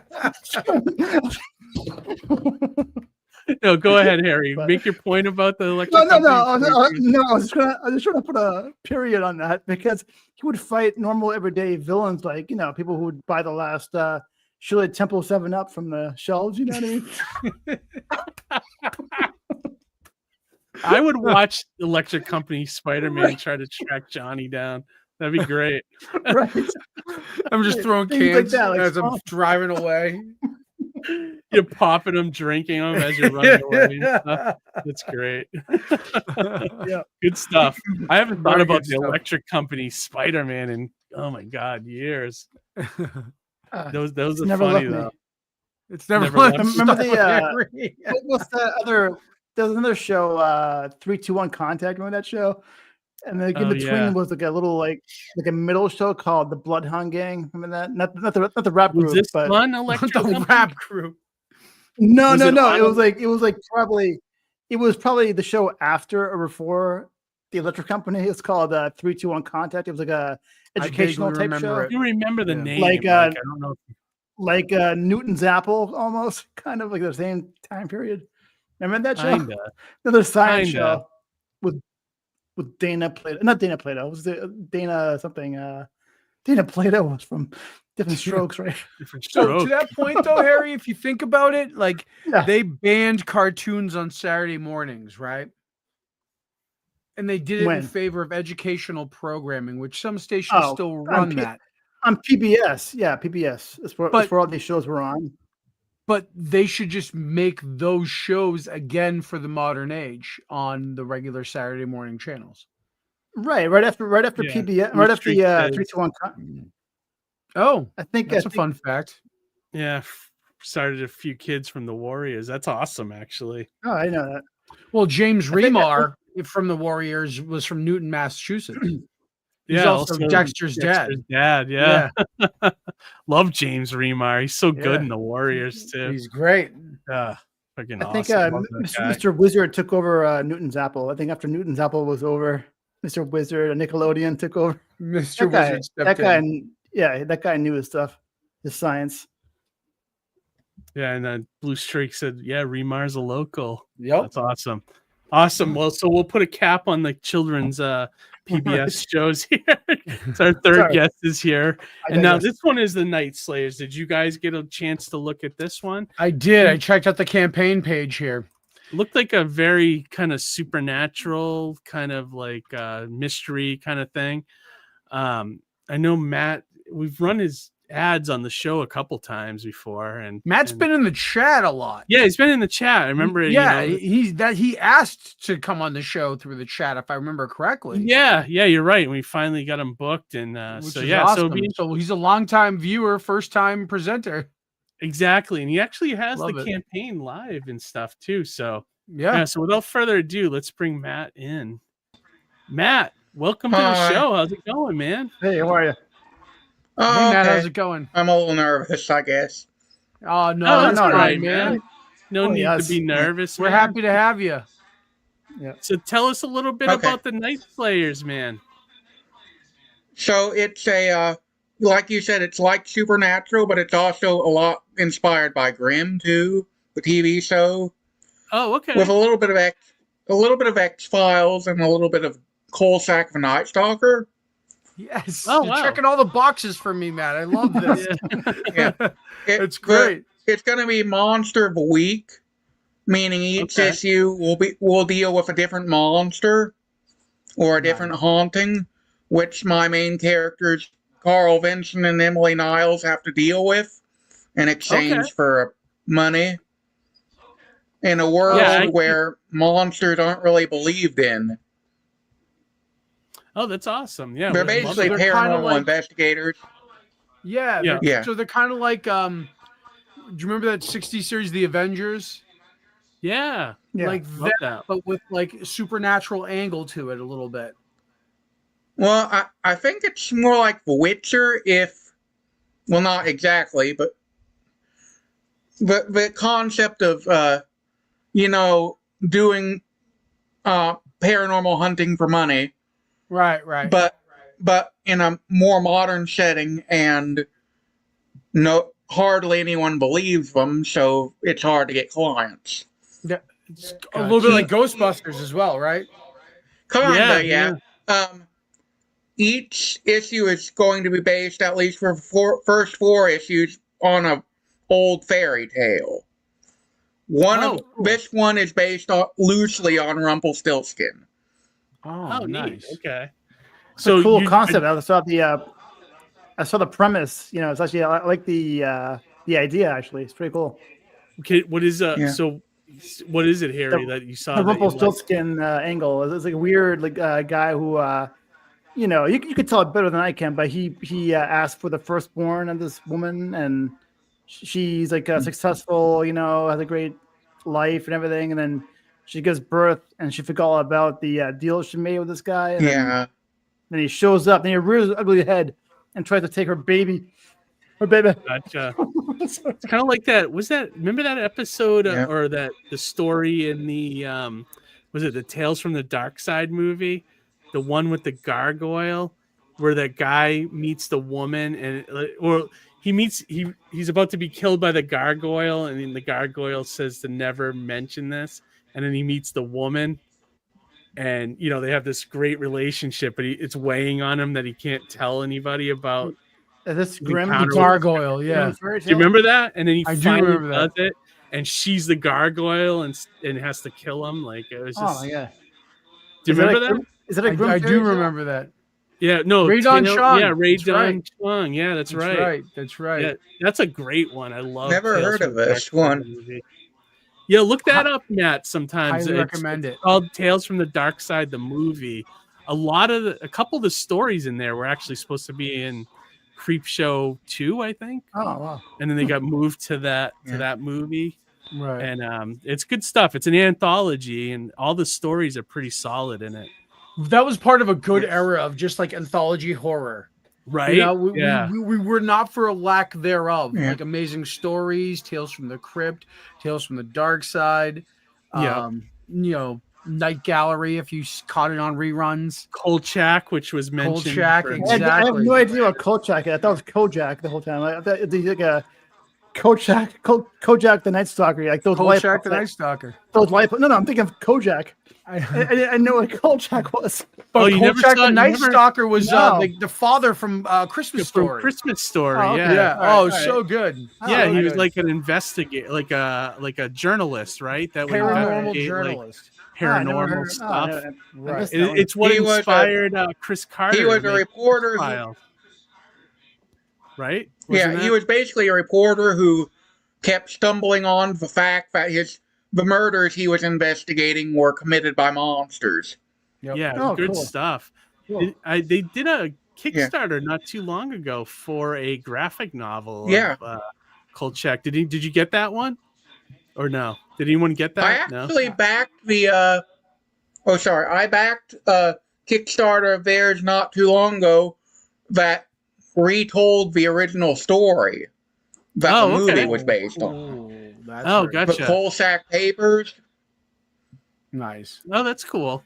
I know a guy that local guy around here that I used to come to my store when I was working at That's Entertainment, who drew some of the Kolchak stuff for was it Moonstone that was putting those out or something? It was like a small publisher that was doing. Oh yeah, I love that one. You remember that? His name's Mark. He did one of the issues of Kolchak, and I remember him bringing into the store and showing me the pages, and I was like, "Oh, this is awesome!" You know, it was cool to see that. I stumbled into a comic shop a few years ago, wanting to know if they had any of those, and I think I wasn't expecting anything, and here they had a complete set of a 3-part story arc called Kolchak versus the Night Stalker of the Living Dead. Oh, I like that. Wow. Where basically he's thrown into the world of Dawn of the Dead. Oh, nice. That's pretty awesome. That's really cool. I love back in the day they would just do that stuff. Shit, I'll have to look that up. Yeah. That sounds I know, awesome. right? Sounds like a good. You're right. Sounds like an awesome concept. So Matt, I want to kind of rewind and just kind of like, I want to find out a little bit more about you as a creator. Like, what inspired you to actually make comics? Like, you were a reader, but now what made you say, like, I can do this and I want to go out and do this and make comics? I'm really not sure what happened. I don't remember. I know I've always, since high school, wanted to tell stories, but I'll admit the first few stories I wrote weren't that good. But isn't that the way though with all of us? It's like, you know, we're our own worst critic, especially in those early drafts. Yeah, and then I don't know, about 3 years ago, I completed my first book. Oh, you can't see it. Beacon, the Hero of Heartland. Oh, yep, It's I a see young that adult right there. superhero novella. And yeah, I finally worked up Hold the it up nerve again, to Matt? finish and publish it. So it's a prose And novel? it's a novella, yeah. It's just text. Gotcha. And then I thought originally, I'll translate that to a comic, but all this, since high school, I've had this idea of a paranormal investigation, or actually more of a detective who also investigates paranormal. But then I guess I just sort of went on to a ghost hunt once, and I thought, how interesting would it be, instead of giving it the detective being the main character, make it actually about paranormal investigators who are professional paranormal investigators having to fight monsters for money in a world that doesn't really believe in monsters anyway. I like that. Mm-hmm. And that just steamrolled from there. And I found an artist. They did some art. I failed the Kickstarter twice. And then I had a friend of mine finally broke down and said the art's not that good.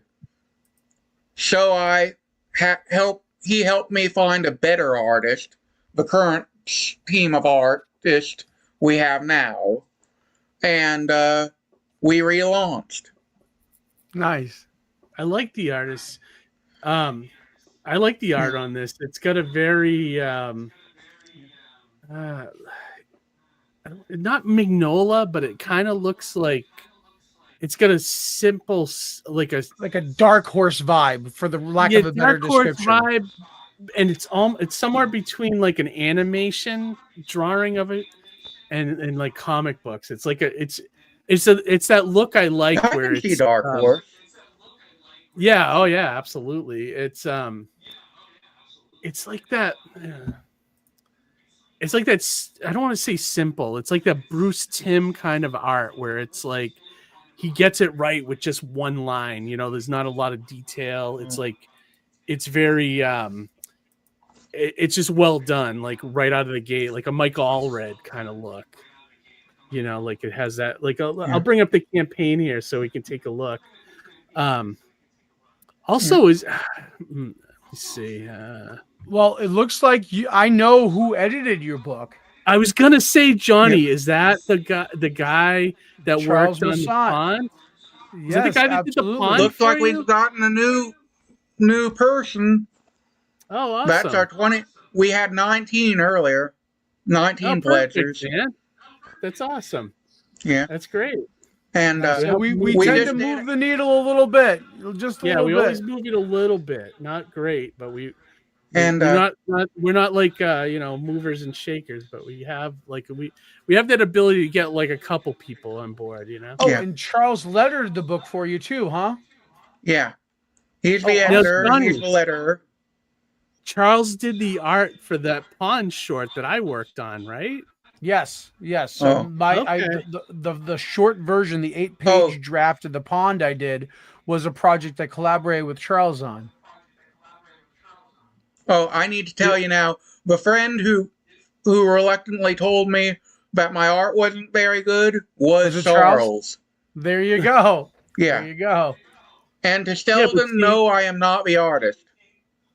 Oh, I saw that. One of your commenters. Yeah. Well, that's good that you were able to take the critique, Matt. Not a lot of people can, so I think there was a I think time the I wouldn't project have. looks great, but though. I've grown up a little. I like that though, because that shows that you have an open creative heart, right? And you just want the best for the story that you want to tell. So you took the critique to make it as good as possible. And now when we're looking at these pages, I mean, they're beautiful. You know what I mean? And it's really makes your story pop. Yeah, I like it a lot, actually. You're right, Johnny. It has a very Dark Horse vibe to it. 100%. Like this, you could shop this to Dark Horse, my man. That's a good picture right there of the. I was planning on pitching it to Image if I can get 4 issues done. Yeah, I can see that. Yeah, this is great. So you said you failed it twice, Matt. What do you think happened? Like on the Kickstarter, was it? Yeah. Was it just? I'm really not sure, but the only thing I can figure for sure is that the art.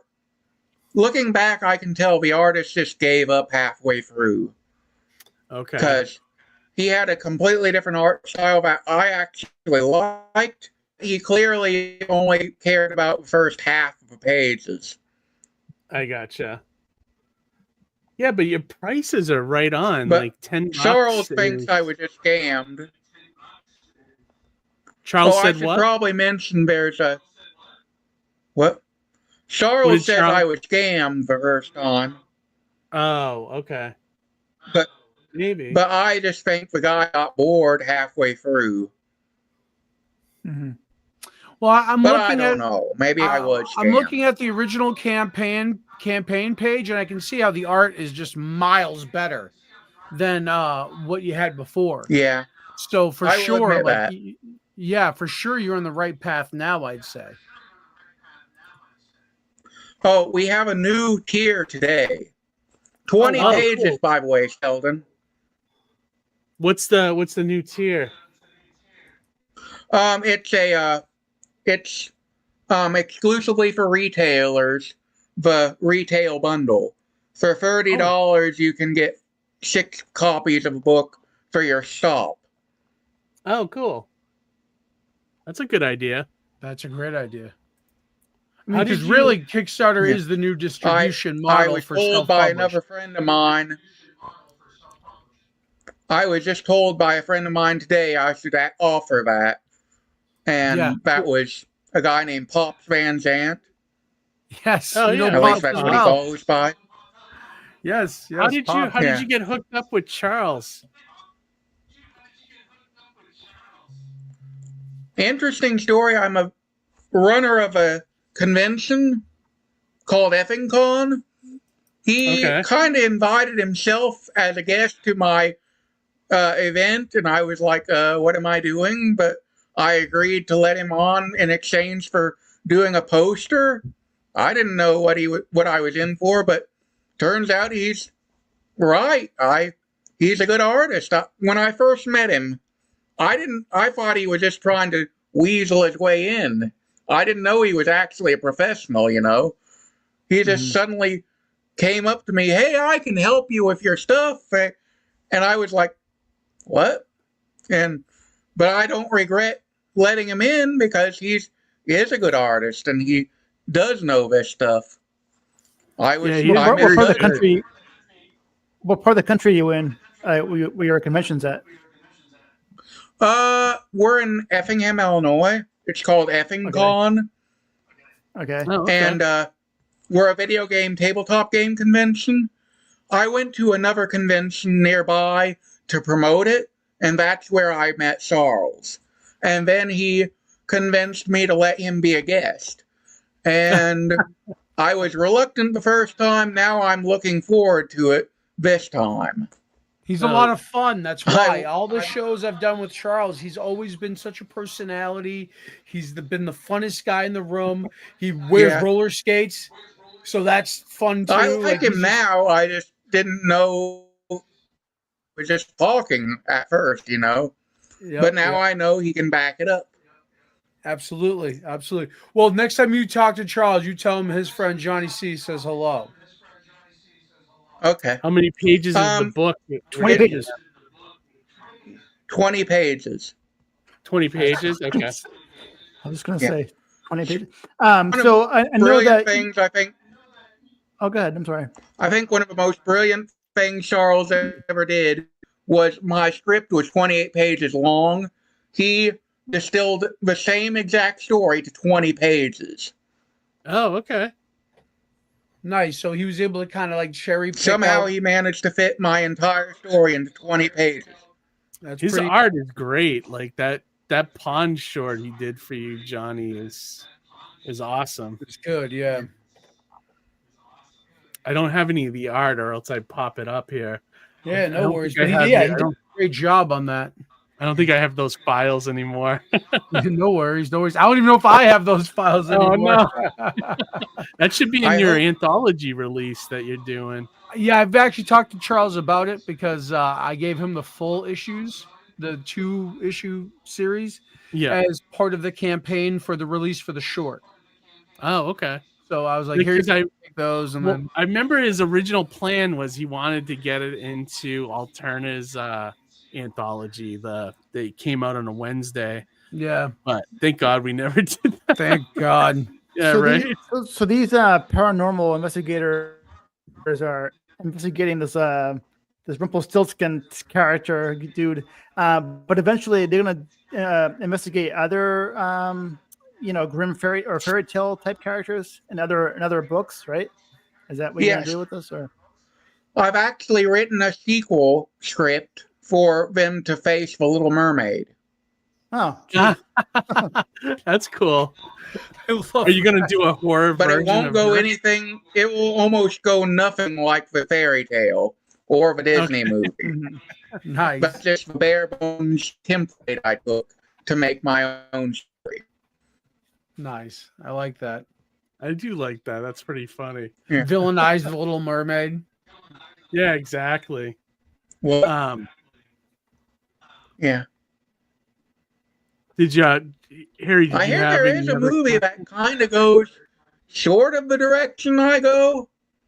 Okay. I don't remember what it was called, but it's sort of a retelling of Little Mermaid, but it's a lot more on the villainous side. Okay. I don't remember what it's called. It was some foreign movie. I don't even remember its name.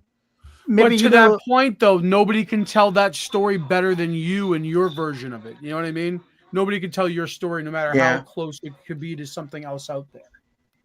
Maybe, maybe like Splash, that movie Splash with Tom Hanks and what's her name? Oh, Daryl Hannah. Daryl Hannah. That's right. Hannah. Yeah, right. Who did she marry? She married somebody famous, right? She married that. Was it Neil Young? Wasn't she married to him?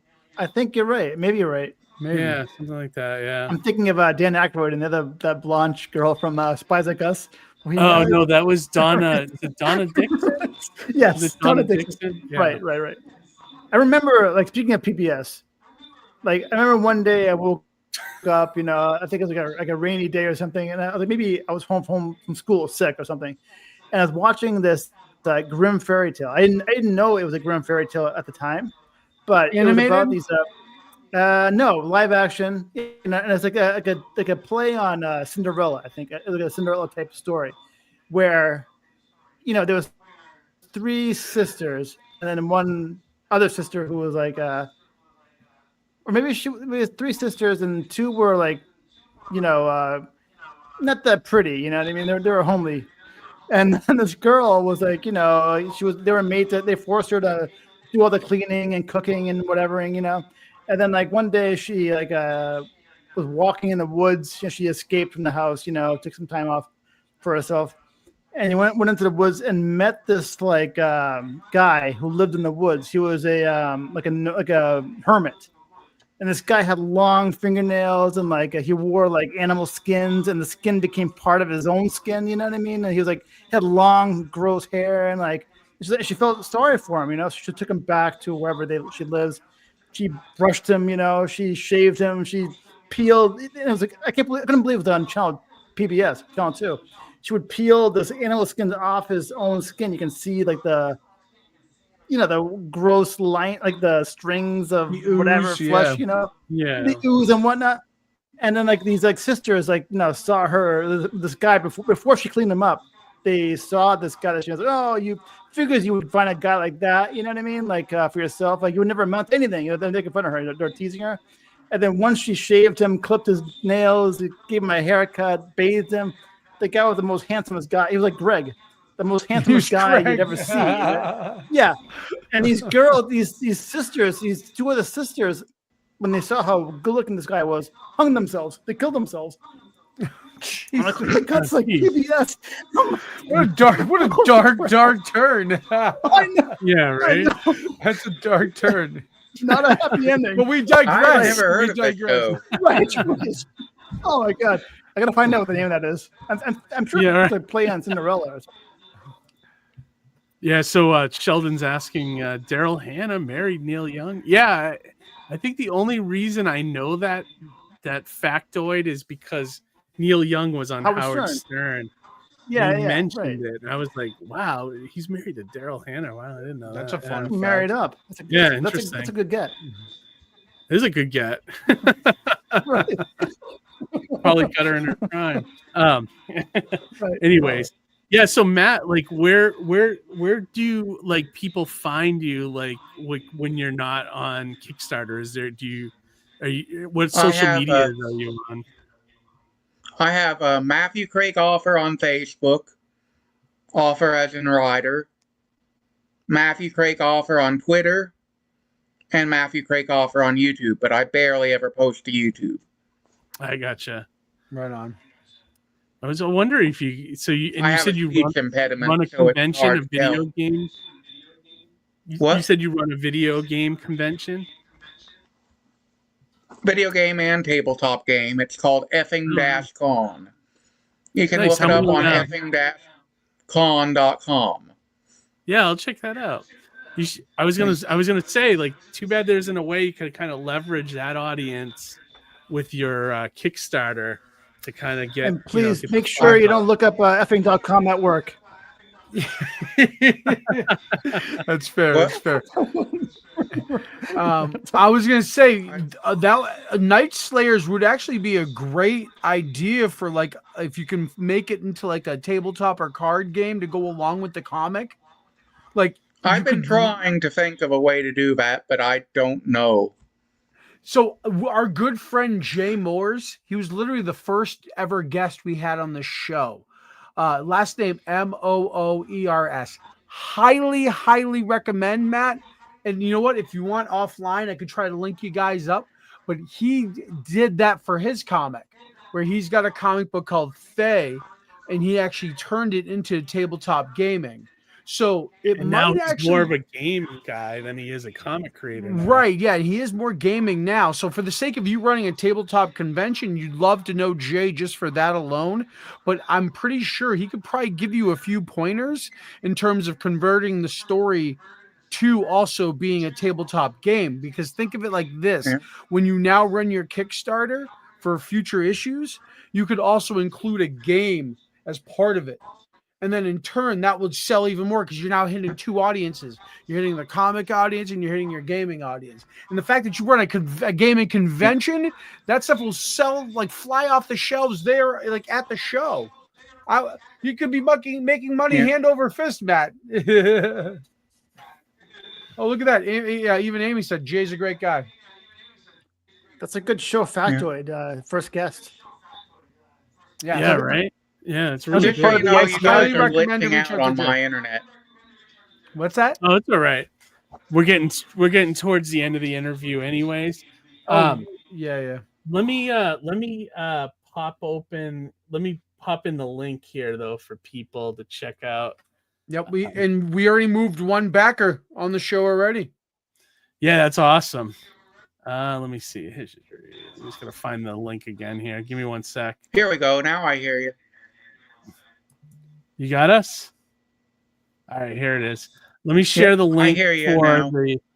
Here's the Kickstarter link for everybody to check out the Night Slayers #1.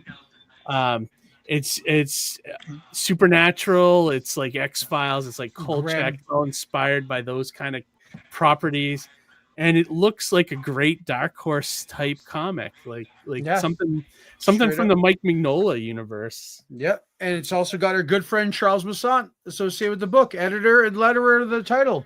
Yep, I gotta admit he's got some good stuff too. And we're always happy to feature a longtime watcher of the show. Whenever they have their project, we're happy to have you them come on. We're so happy to have you come on too, Matt.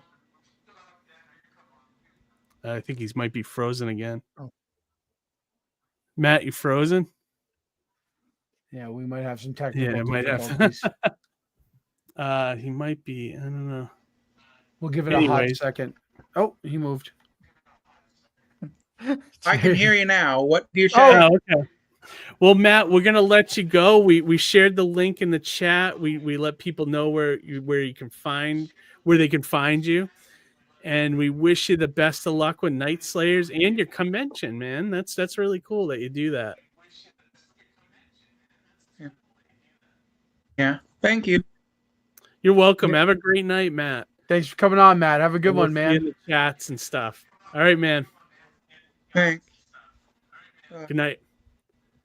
I'm just gonna end it. I don't know. It's tough. We're having some technical difficulties there, but it's really cool when you have a longtime viewer come on to the show. You know what I mean? Even with Harry.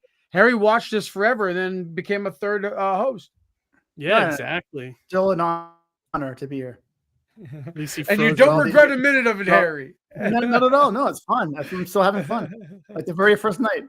No, the only thing we just got to get better at stepping on each other. That's all. I know, but you know what? The thing is, we're so excited. Problem. We're doing it now too, right? We just get so like into what we're talking about. It's very easy to blurt it out. It's going to be tough next week because we got the Kickstarter episode. We're going to have a lot of people coming on. Oh my God. I got like 5 at least. George can't make it, which kind of good. It might lessen the noise here, but we got Nandor, we got Dean Haspiel, we got Jay Moores, and I think one more. Oh, it was George, but no. So even if those 3 just show up, George was the 4th.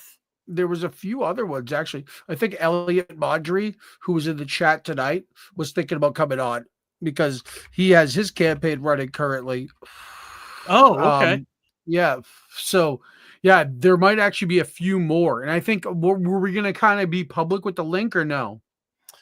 I wasn't going to do that, but maybe we could. I don't know. Yeah, so I know there's a few haven't really people. Thought it out. Right. So if I had to point to people that could be on, definitely Jay Moores for his, Dean. And Elliot probably. So Elliot would probably end up coming on as well. Okay. Yeah, you'll have to give me his contact info or whatever. Yeah, we can link it up. He's probably still watching. I wouldn't be surprised if he doesn't chime in shortly. Yeah, all right. Yeah, we'll bring him in. So he can take the place of George. So it'd be George, Nandor. So it'd be Nandor, him. I also told George he's flying in. He's coming home or something on a plane that night. I said if he feels like it and we're still running, you just jump in. I'll send him the link and that kind of thing. I talked to him in New York about it, and he said it might be tough to try to do that, but if you never know. Like myself, if I find myself in the airport or traveling and I can hop in, I'll try to do it. Yeah, right. Well, his campaign's doing really well, so he probably I mean, you go usually take any kind of press you can get, but he's already hit his goal and he's way over, which is nice. So right, he's in good shape in that regard. He's really good. So did you guys want to take a look a little bit before we close it out? The video Ben made at Athol. Oh yeah. If you want to skip through it to some of the more I couldn't make it, so I'm sad that I couldn't make it. But actually, I could probably put it on a 1.5 speed or something too. What we could do is we could end the show now, but end it for us, and then just let it play until it's over. Yeah, we can do that too. So we'll still be live, but we're not going to be here. We're going to say goodbye, and we'll let it run. And when it's done, you just stop it. Let me see how that would work. We would have to mute all of our mics, or me and Harry would dip out, and you would just present the video, right? Yeah, but we probably couldn't talk behind the scenes after for. Oh yeah, that's fair. That's fair. Yeah. So then so- I would say just do a few selections. Do your interview, my interview. All right, and I'll put his it on comments like at the end. I'll put it on like a 1.25 speed or something, so it goes quicker. But I'll play his intro because I think his intro comes to you meet him as he's coming in. He talks about it, and then like the interview goes right to me, and then maybe we can skip right to your stuff and go from whatever there, you want to do. Yeah, all right. So let me. So Ben Taz, I don't remember if you remember Harry. He was on our show maybe a year or two ago. Mm-hmm. He was the guy that was paralyzed, and then he basically willed himself into help. Oh, right. Yeah. I remember that? Yeah, like right. He's very, very interesting. He's an awesome guy. Like we're starting to see him at conventions all the time now. And Oh, that's cool.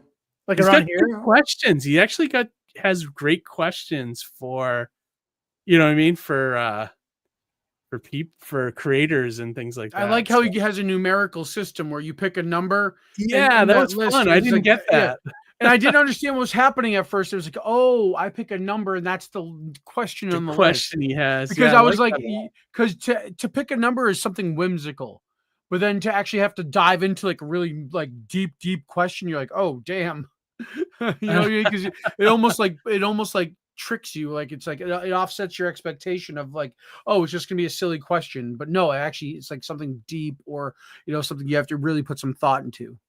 Oh yeah, absolutely.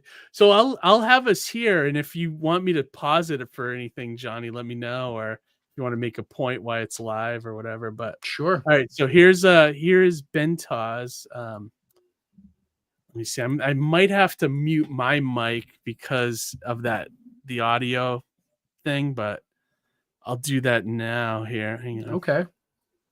So we got it here. All right. So let me play it, and then I'll mute my mic. And if you guys need to say anything or talk to me, just say it, and I'll unmute.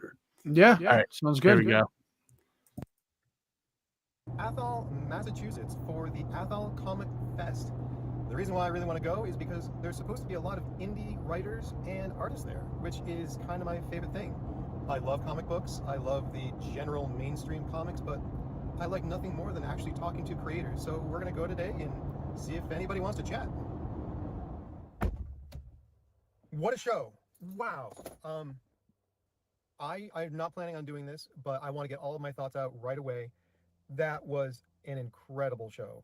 It's not even a show, really. It's not even a con. It's not a fair. It's almost like a celebration. The whole thing was done at the town hall right next to the Athol Library. I was completely impressed with the setup. Everything was free. The raffle system that they do so that you engage with different vendors, get raffle tickets, and then have more chances to win. It was just an incredible system to get people talking to the original creators and the independent artists. I was floored. I was completely surprised by all of it. I had more fun at this tiny little town show than I did at Terrificon, and I'm going to tell you why. This show was organic and dynamic. Terrificon feels like a business. I was amazed by how fluid and organic this show was. I was completely impressed by the cosplay parade. I was impressed by the artists competing on stage. There was so much unity in the show. One of the coolest things was how it was free. I came back with more original art and independent creator books, novels, and pieces than I ever have at any show. It was so integrative, and I've never been to a show like that before. It was truly a happy place to be. I've never been to a more kid-friendly show in my entire life. All of the creators, all of the community, everybody just happy up on stage, the contests. It was so immersive for a show. It didn't feel like a show. It felt like a celebration. It felt like a handshake with an old friend, no matter who you talked to or who you engaged. It was the most organic feeling shows I've ever been to, and I cannot wait to go back again next year. Hey, you're at the Athol Comic Book Fest. I am in front of one of my most favorite people in the world, Ben Taz, who is such a kind and considerate creator. This is what creators do. You should go visit your friends who are exhibiting at local Comic Cons that are close by to you. What's up, Ben? There's the guy of the show. What's up, man? Good to see you, Keith. All right, so I'm taking it all in. We've got soda. We've got, oh wow, I didn't. Yeah, we got 3D printed Mighty Mascots. Oh, all right, so I'm here with Keith Gleason. Keith, please tell me, who put on the show? We put on the show the great people of the Athol Library and our good friends, Hero Shack. Tell me a little bit about your booth. Okay. I'm here selling Mighty Mascots, which is my premier title. It's a love letter to Saturday morning cartoons, especially stuff like Teenage Mutant Ninja Turtles, things like that. And all my merch is branded towards the comic. All right, so everything down here has everything to do with Mighty Mascots. Mighty Mascots, which I've read. All right, so now I'm going to ask you, what were your top 3 favorite Saturday morning cartoons? Ooh, that's a tough one. Okay, let me see. Real Ghostbusters. Nice. Dungeons and Dragons. Good one. And I want to go Hanna-Barbera's World of Super Adventure, but I think I'm going to go with Spider-Man and His Amazing Friends. Okay, so what did all those Saturday morning cartoons have to do with Mighty Mascots? It's the essence. So Mighty Mascots is me distilling that love of Saturday morning cartoons into a comic book. Okay, so I want people to read the book and feel like they just poured a big bowl of sugary cereal and sat down for that 6-hour block of cartoons, but in the comic book form. All right, so your comic book is basically just a bunch of people watching cartoons. Well, I don't know about that. No. So that's the feeling I want you to get. Oh, the feeling. Okay. But your comic book is actually about. It's about a bunch of cereal mascots brought to life by a weird 3D printing accident, and they become a force of good for the city of Bottle Jack City. All right, we're going to get back to that more. Keith, thank you for taking some time, dude. Anytime, buddy. Good to see you. You too. We'll talk to you in a little bit. Hans, so tell me a little bit more about your prints, your books. What's the good stuff though? Like I wanted to address Sheldon said, like, is it you don't pay for anything, whatever you want, you have to enter a raffle for it. No, so it's free to get into the show. Free to get into the show. And what they do different than other people is they give all the artists or anybody that has a table at the show a bunch of raffle tickets, and we're allowed to give them to anybody that comes to our table, but we decide how we give them out. So like we can give them out with purchases. We could give them out if, people just talk with us, or, if they look at something, whatever your criteria is as a creator. And then each creator, I think, gives something for the raffle, correct? That's correct. Yeah, there's a little donation that's put into place for the raffle. So it keeps people engaged, and of course they don't pull the raffle tickets till the very end of the show. Right. But there's activities like every hour. It's only 5-hour show, which, I love it. It's one of my favorites every year, man. I think Ben Taz hits it on the head though, with like there's a creative spirit that's there. And I think it's because we know a lot of the creators that are at the show, and maybe that's why, but like, I feel like I get that from the audience too. Yeah, for sure. And like, I think it was their biggest show this year for sure. They said at least a couple hundred, which is awesome, Right. You can see that actually through the doors easily. And this is Hans Rickert, I think. Mm-hmm. Chrome Fetus Comics. He does set up at Plastic City as well. Amy might have gone to school with him too. She has this book in the corner here, this Colloquia and Eustacia book, and she gave it to me to read. I haven't had a chance to, but it looks interesting. And I've never talked to Hans. I should go talk to him one of these days. Like I wave to him, when we arrive at the show and stuff like that, but I never really have had a conversation with him. So, no, Amy, this is on Ben Taz's channel. You just have to Google or search for Ben Taz. What's that? The name of the channel is Taz Talks. Taz Talks. Okay, TOZ Talks. Yep, you got it. Yeah, and then Lunch Money Comics is great. They're both friends. So if you've seen the Lunch Money Comics show, but I'm gonna just jump over to when he interviews Johnny, which I think was a lot of fun. And there's CL who was in the chat. CL, he was watching earlier. Yeah, like horror. Writes horror and then also and he has a wrestling RPG comic. Yeah, which is kind of fun. That's really cool. Yeah. We see him at a lot of events. And let me see. And then he just filmed himself going through. Oh, here we go. Let me back it off right here. All right, we'll pick it up again. Let me turn off my mic. Yep, we'll mute. What I want to do, John, thank you for bringing me to the show and inviting me. It's been incredible. I want to talk about your work. Yes. Tell me about why coffee and comic books? So, when I started working on Surrounded by Death, the book that Ben's referencing here, one of the story arcs was, so again, this is a collaborative book. Yep. I met my collaborator, Mark Elliott, in San Diego at a creator connection kind of event. Yep. And when I was reading his manuscript, it was meant for a novel. He mentioned this story about like these guys going on a quest for basically the ultimate coffee run. Okay. And then, so as I'm reading, I go, well, this, like, I can see it visually in my head. And I go, no, dude, like, this is a comic book. So we need to make this into a comic book. So me having the skill set of being able to lay out a book in like the panel format, I worked with him, took his manuscripts, and we rewrote it together for it to be Surrounded by Death as you see it. And for me, I wanted to find a way to bring my comic book to life so that individuals like yourself can take a piece of the story home and drink it. And that's where the coffee angle came in with the integration with the Espresso Fresco Cafe. Right, so most people will make a comic book about coffee, but you actually sell coffee in addendum to the book. Yes, it's paired with the book. So as you're reading the book, you can read or you can drink what you're reading about, basically. And that's what when you imagine your readers, that's what you're imagining. Yes. Having your coffee and reading their books. Right, exactly. Imagine if you could actually pull kryptonite out of a Superman comic. Okay. It's like that. It's just bringing a piece of this to reality. I love it. Yeah. Can you tell me about the project you're working on now? Because these panels over here are amazing. Yes. You want to come take a peek. So some of this is all from unreleased work. Okay. Well, this one more specifically is a alternate cover we did for Surrounded by Death at the San Diego Comic-Con exclusive cover. Yeah. We did it during the COVID year, and this is actually the convention center. So if you go into San Diego Comic-Con, this is what you see when you go in. It's just going up these two massive escalators. Wow. Yeah. So that's fun stuff right here. This other piece right here is done by Luis Rivera. He's out of California. This is part of a George Romero anthology that never came to fruition. So as a result, I now have these beautiful pages. I'm eventually going to maybe compile it into like a collection of short stories I've done and put it all together, along with this other book right here. This is from, we don't have a title. It's kind of called Love on the Battlefield, but Chris Marchman is my artist from Chicago, and he's known for a book called Twilight Soldier.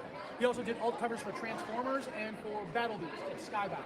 So he's actively working at Skybound, and I very luckily got to work with Chris on this short project right here. These panels are amazing. Thank you. So this right here is actually the spoiler. It's the last page of the story, and it reaffirms that this soldier that we thought had a thing with a sniper on her team actually has a thing with the giant robot.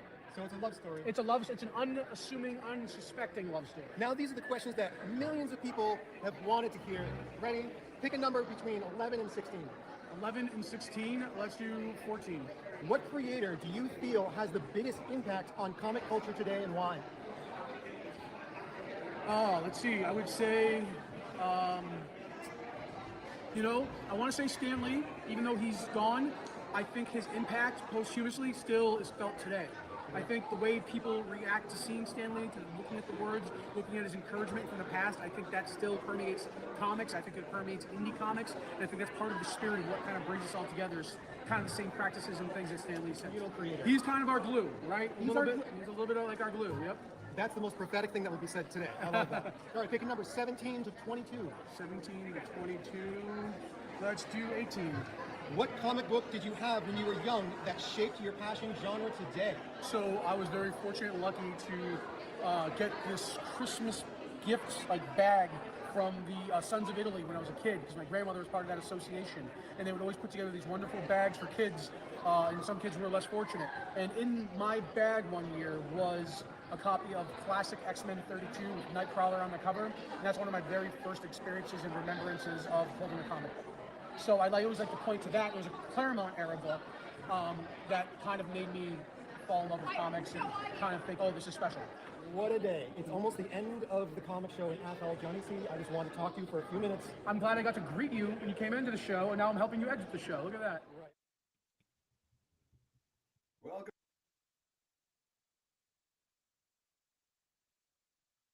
I'm going to take my... Oh, let me take We should let him have his little follow-up, wrap-up thoughts, too. You want me to play that? Let it run. Good morning, everybody. It's the day after the Athol Comic Fest, and I just can't seem to get it out of my head. And I actually had more thoughts. I'm glad that I spent time in my car getting my thoughts out right away. But as I'm standing here with my coffee and my sunglasses, to be explained, I'm not a morning person, so I don't want to scare anybody. My face is still back in my bed. The comic show yesterday, which is not a comic show, it is a celebration of all kinds of things, and I wanted to speak about it again now that I had some time to think about it and why it's so amazing and special. I have never left a comic show being so inspired. That's the word I was looking for yesterday. I talked to all of these artists and creators, and I felt inspired. They have a raffle system there that I've never seen at a show before. To get things at the raffle table, you get the raffle tickets by talking to vendors. You go to a vendor, you ask them about their work, and they give you a raffle ticket. What a way to get the community talking to the creators, which is sometimes, it can be standoffish, it can be scary, it can be awkward. It was so comfortable. And that's really the word I was looking for as well when talking to vendors. I've never felt more comfortable. There are basically 3 words that I have that can wrap up this whole show: inspired, fulfilled, and talent.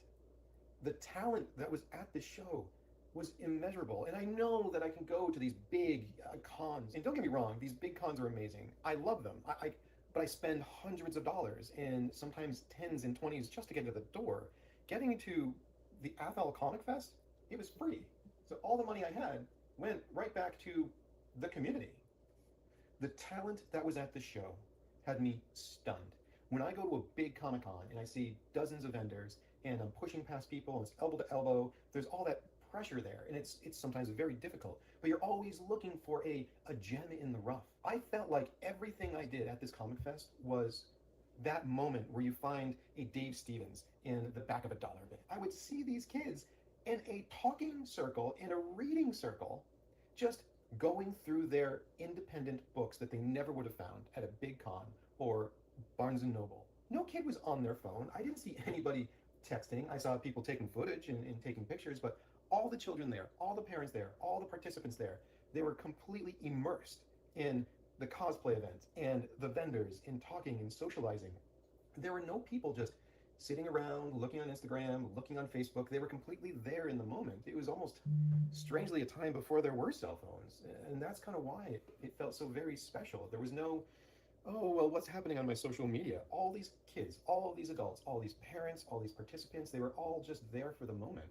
And everybody was kind of just in it together. I'm a little remiss that this was not a 2-day show. Now I know I can't go back for another year to get some other prints and books that I wish I had walked away with. Don't get me wrong, some of my favorite artists, Sean Murphy, Dave Stevens, Wally Wood. I get all that. Best writers, Chris Claremont, John Byrne. I have my favorites. Who would I rather talk to? I would rather talk to Hans Rickett all day, every day. The genuineness at this show, that was like a diamond in the rough. And people go to these big, big cons to try to have the experience that was so easily found in Athol, in this little town hall. And I've never left a comic show feeling more fulfilled.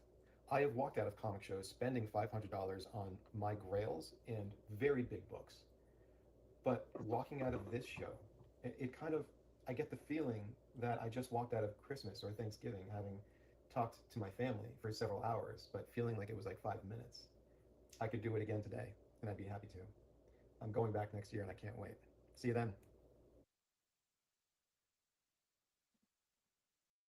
So I wanted to make sure that you played that part of the as well, where he shared his opinion, because it's so, I'm so at awe with how enamored he is by the show. Yeah. And right? that mentality is infectious. Well, that, and I think he saw it. Like, he saw what we've been saying, not just about this show, but a lot of small shows that we go to. He got it. Yeah, like there's this feeling. I don't know how do you describe it. It's like the force, you know, like it's something, there's something there, like when you're with other midichlorians. I was gonna say midichlorians, like a bunch of assholes. we all get Right. Where is he from again? Where does he live? Is he around here? Like, He's where 10 is he minutes local? from Athol. Yeah. But I well, think he perfect. might have known about the show because of us. Like I don't think he was aware of it.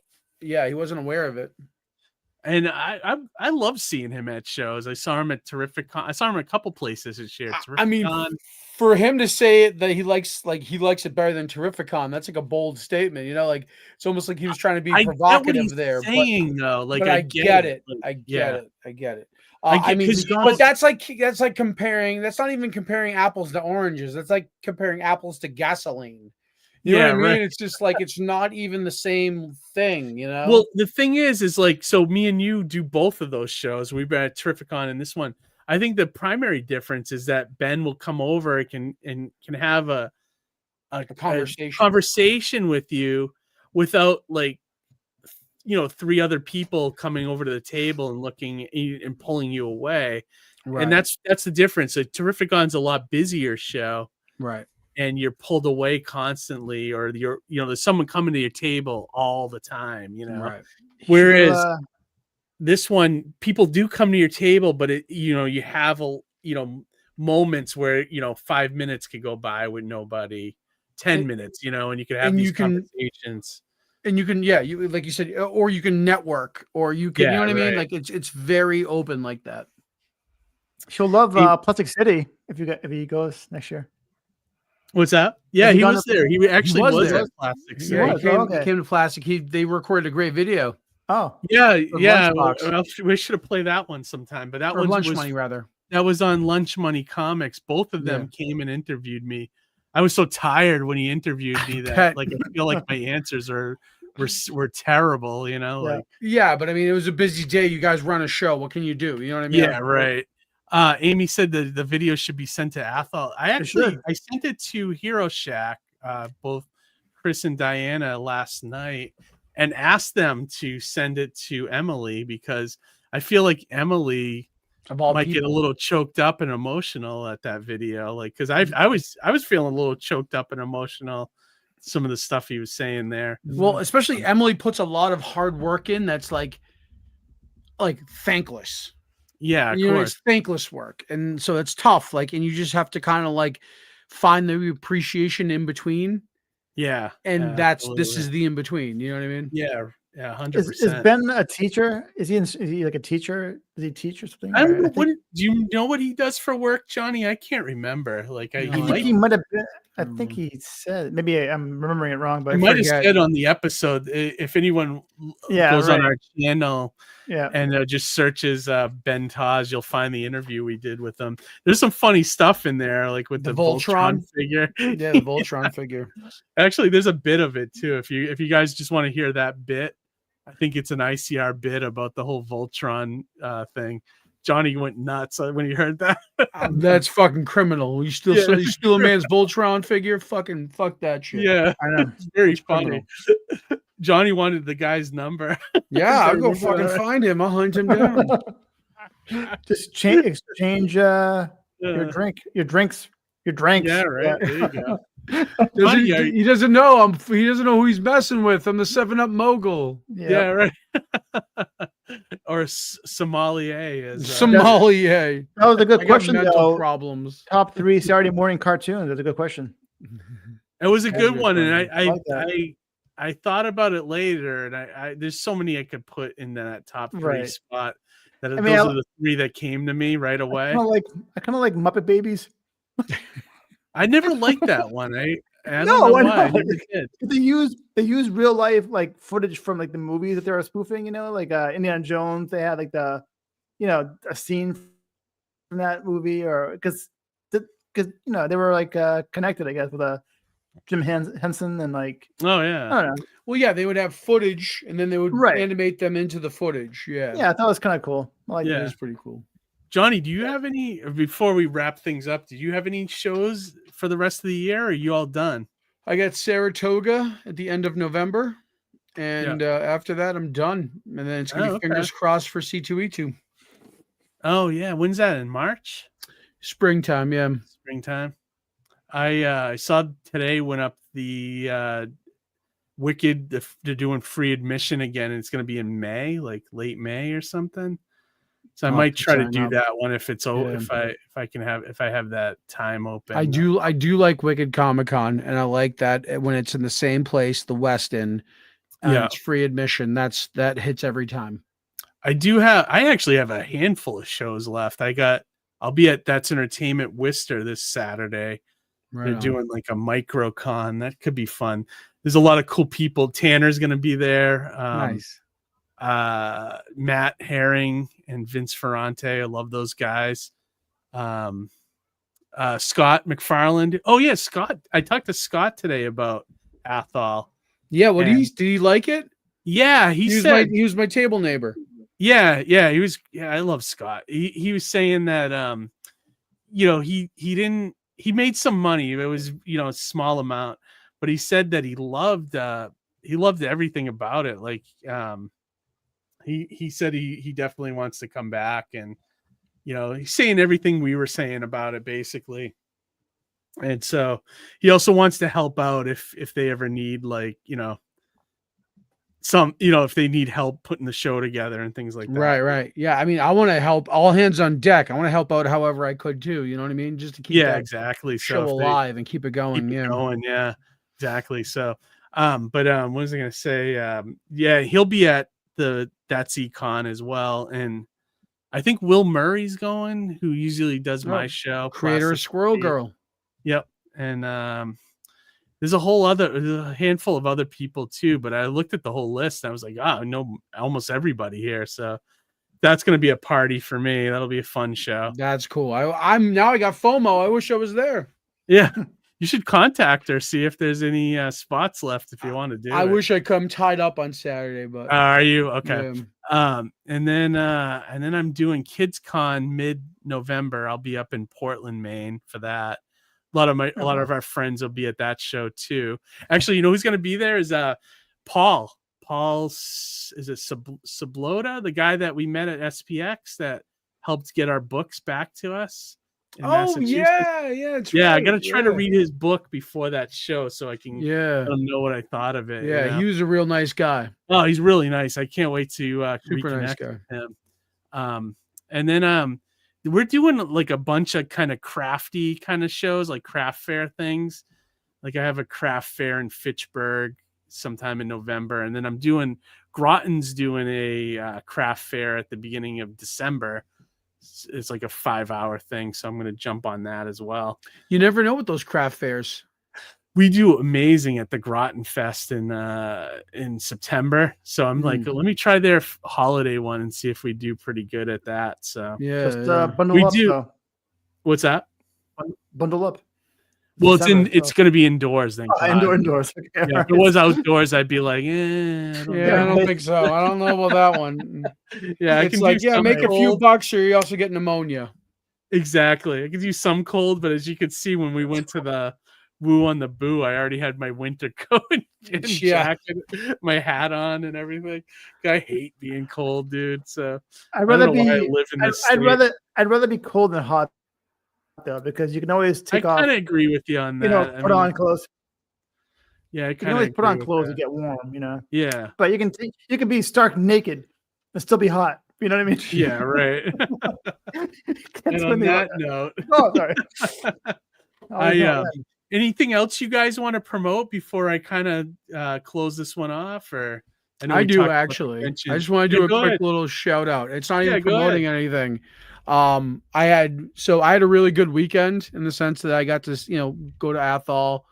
I got to spend some time away with Rachel at a really nice house with my friends. Well, at my friend's house sitting. Yeah. And we were on the porch and we were having coffee and it was really nice and it was quiet.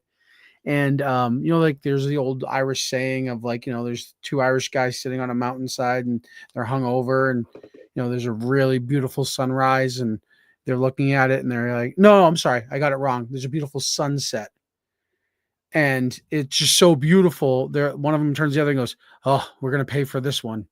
And it's like that mentality of like something so good happening, something bad's right around the corner. Yeah, right. It's like already willing it almost into existence. Right. So I had that sense of dread. You like the bear. You like the bear. A little John. bit. A little like you can't appreciate the good because you always think the bad. Well, like charm. So long story short, and this is gonna be sad, and so I apologize for bumming everybody out, but on my way home from that awesome weekend, I got word that one of my very good friends passed away.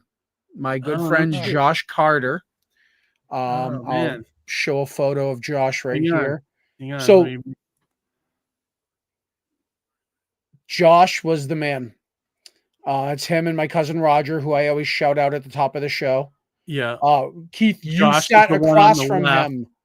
Keith, you sat across from him when we went to Korean barbecue together. Where? The California? Yes, you were right across from him when we went out to eat that night. Yeah, he looks kind of familiar, dude. Yes, Josh is the man. He cosplayed as me at not one but 2 Comic-Cons. And he got me this man. So he has a Swamp Thing tattoo. And I've always been yeah, okay. Now I'm remembering it. Okay. Yeah, and he always knew that I was a fan of Man Thing. So one of the last things he got me was this lunchbox. This Man Thing lunchbox here. Was he a creator, Johnny? I don't remember. He wasn't. He was a guy who looked exactly like Kevin Smith. Okay. So we called him Smith. But he was like that whole California group that you know? Yep, he's part of my friends from California, and I'm gonna miss him. Amazing too. I mean, amazing people. Friends. Yeah, so I very sorry for your loss, it happens, dude. It's just that's the way it is. It's one of those things. But I was very lucky. I got to see him this past July. Yeah, and actually another funny story is so he's a big Swamp Thing fan, and Tanner on his Instagram feed had a sketch of Swamp Thing. So I actually ended up having him mail it out to my buddy Mike, who's good friends with Josh. Okay. To give it to him. But unfortunately, they never connected. So Josh never got it. But the thought was there. I loved Swamp Thing too. So I know, right? That guy's like right here, Yeah, exactly. Swamp Thing was his dude. Yeah. Oh man, that's sad, dude. Like I remember the dinner, but and I remember some of the people. I remember that was such an epic night too. Yeah, like that was like the first time me and Amy had gone to San Diego, and all those guys were very welcoming to any strangers, and that's how they are. That's how I became good friends with them. Yeah, and and we had that like awesome ice cream with the weird fish thing on it. Oh yeah, the tacky or whatever it's called. Yeah. So I don't know how he passed. We just got the bad news that as I was driving home that he was gone. Damn, dude, he's young too. How old was he? He's in his 40s. Jesus Christ. Yep. So R.I.P. Just shows you, man. Like you got to live life. You gotta you gotta live every day like it's your last. I know it's a cliche, but it really is a true statement. Yeah, and he was one of those guys that like no matter how much time passed, it's like the day would never never went by when you saw each other again. You know what I mean? Yeah, like you just picked up he's like one of those guys that you don't see for a couple of years, and then you see him, and it's like you just pick up where you left off.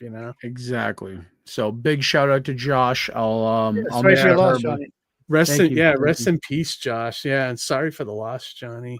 I don't know why that your last sentiments reminded me of this, but this guy on Facebook had Jimmy Hart at a show or something. He called him, and he called Jimmy Hart, and I guess they're going to hang out somewhere, or he was going to his show or something. He called him for a guest appearance, and Jimmy Hart answered the phone when he called him. Like, oh, sorry, I was just in the shower. I was like, you could have waited to call me back. You could have texted me back. It's like, why'd you answer? It's like, he's like, in this business, you can't let any phone calls go by. You know, you can't drop any phone calls. You got to answer every one of them. You know, in this business. You know, I'm like, I mean, that's pretty awesome. I mean, you know what I mean? Yeah. Like but that's always legit. answers his phone. Yeah. Yeah. So well, I don't know how that relates to anything, but like live every moment like it's your last. That's what he does. Yeah. The man's in his 80s and he's like answering phone calls from the shower. You're like, well, I also say, like, you never know who you're gonna share an elevator with, right? So it's just Right, like, you know, you always gotta appreciate every moment and be kind to everybody, you know? Exactly. Yeah. And then Harry, did you have anything you wanted to shout out or anything before we close it off? Well, maybe not this week. Maybe next week after, you know, because like, you know, Amy got me a little gig. You know, that's like. Oh yeah, I cannot wait to clip that shit. It's gonna be awesome. It's kind of I wish I could talk. I'll talk about it next time. Yeah. But I mean, I'm working on a logo right now. Like a customer through my friend Bill is having me. It's called. It's a drawing for Sue Septic, and this customer asked me to draw a picture of a girl pumping her septic, you know, tank, you know, and it's like, you know, draw a very simple cartoon of a girl, you know, slightly more detailed than stick figure. I'm like, what? And it's going to appear on the tanker truck of the tank of a septic tank. A septic truck. I mean, that's prestigious to me. I know it sounds pretty, but like all right. So I drew a very simple drawing, like, you know, like a, you know, round faced girl with, you know, eyes, freckles, you know, like simple hair, simple, like a triangular dress, you know, holding a hose, you know, that went from the septic tank to the truck. And I'm like, it's very, very basic, no details really. And I'm like, so what do you think of this? Like, I loved it, you know, it's like just like change a few things here and there. And the guy's like, yeah, let's just do it. You know what you should have done? You should have just done Cousin Eddie from Christmas Vacation. That would have been amazing. Yeah, but it's called Sue Septic. So, I mean, unless maybe him in a dress, maybe. But yeah. Just pump. What was his line? Shitter's full. Shitter's full. Yeah. Shitter's full. Right. So I'm doing that, and what else? And that book that I was talking about last time, went on sale on the 18th. So I got to pick up my copy of the Doctor Who book.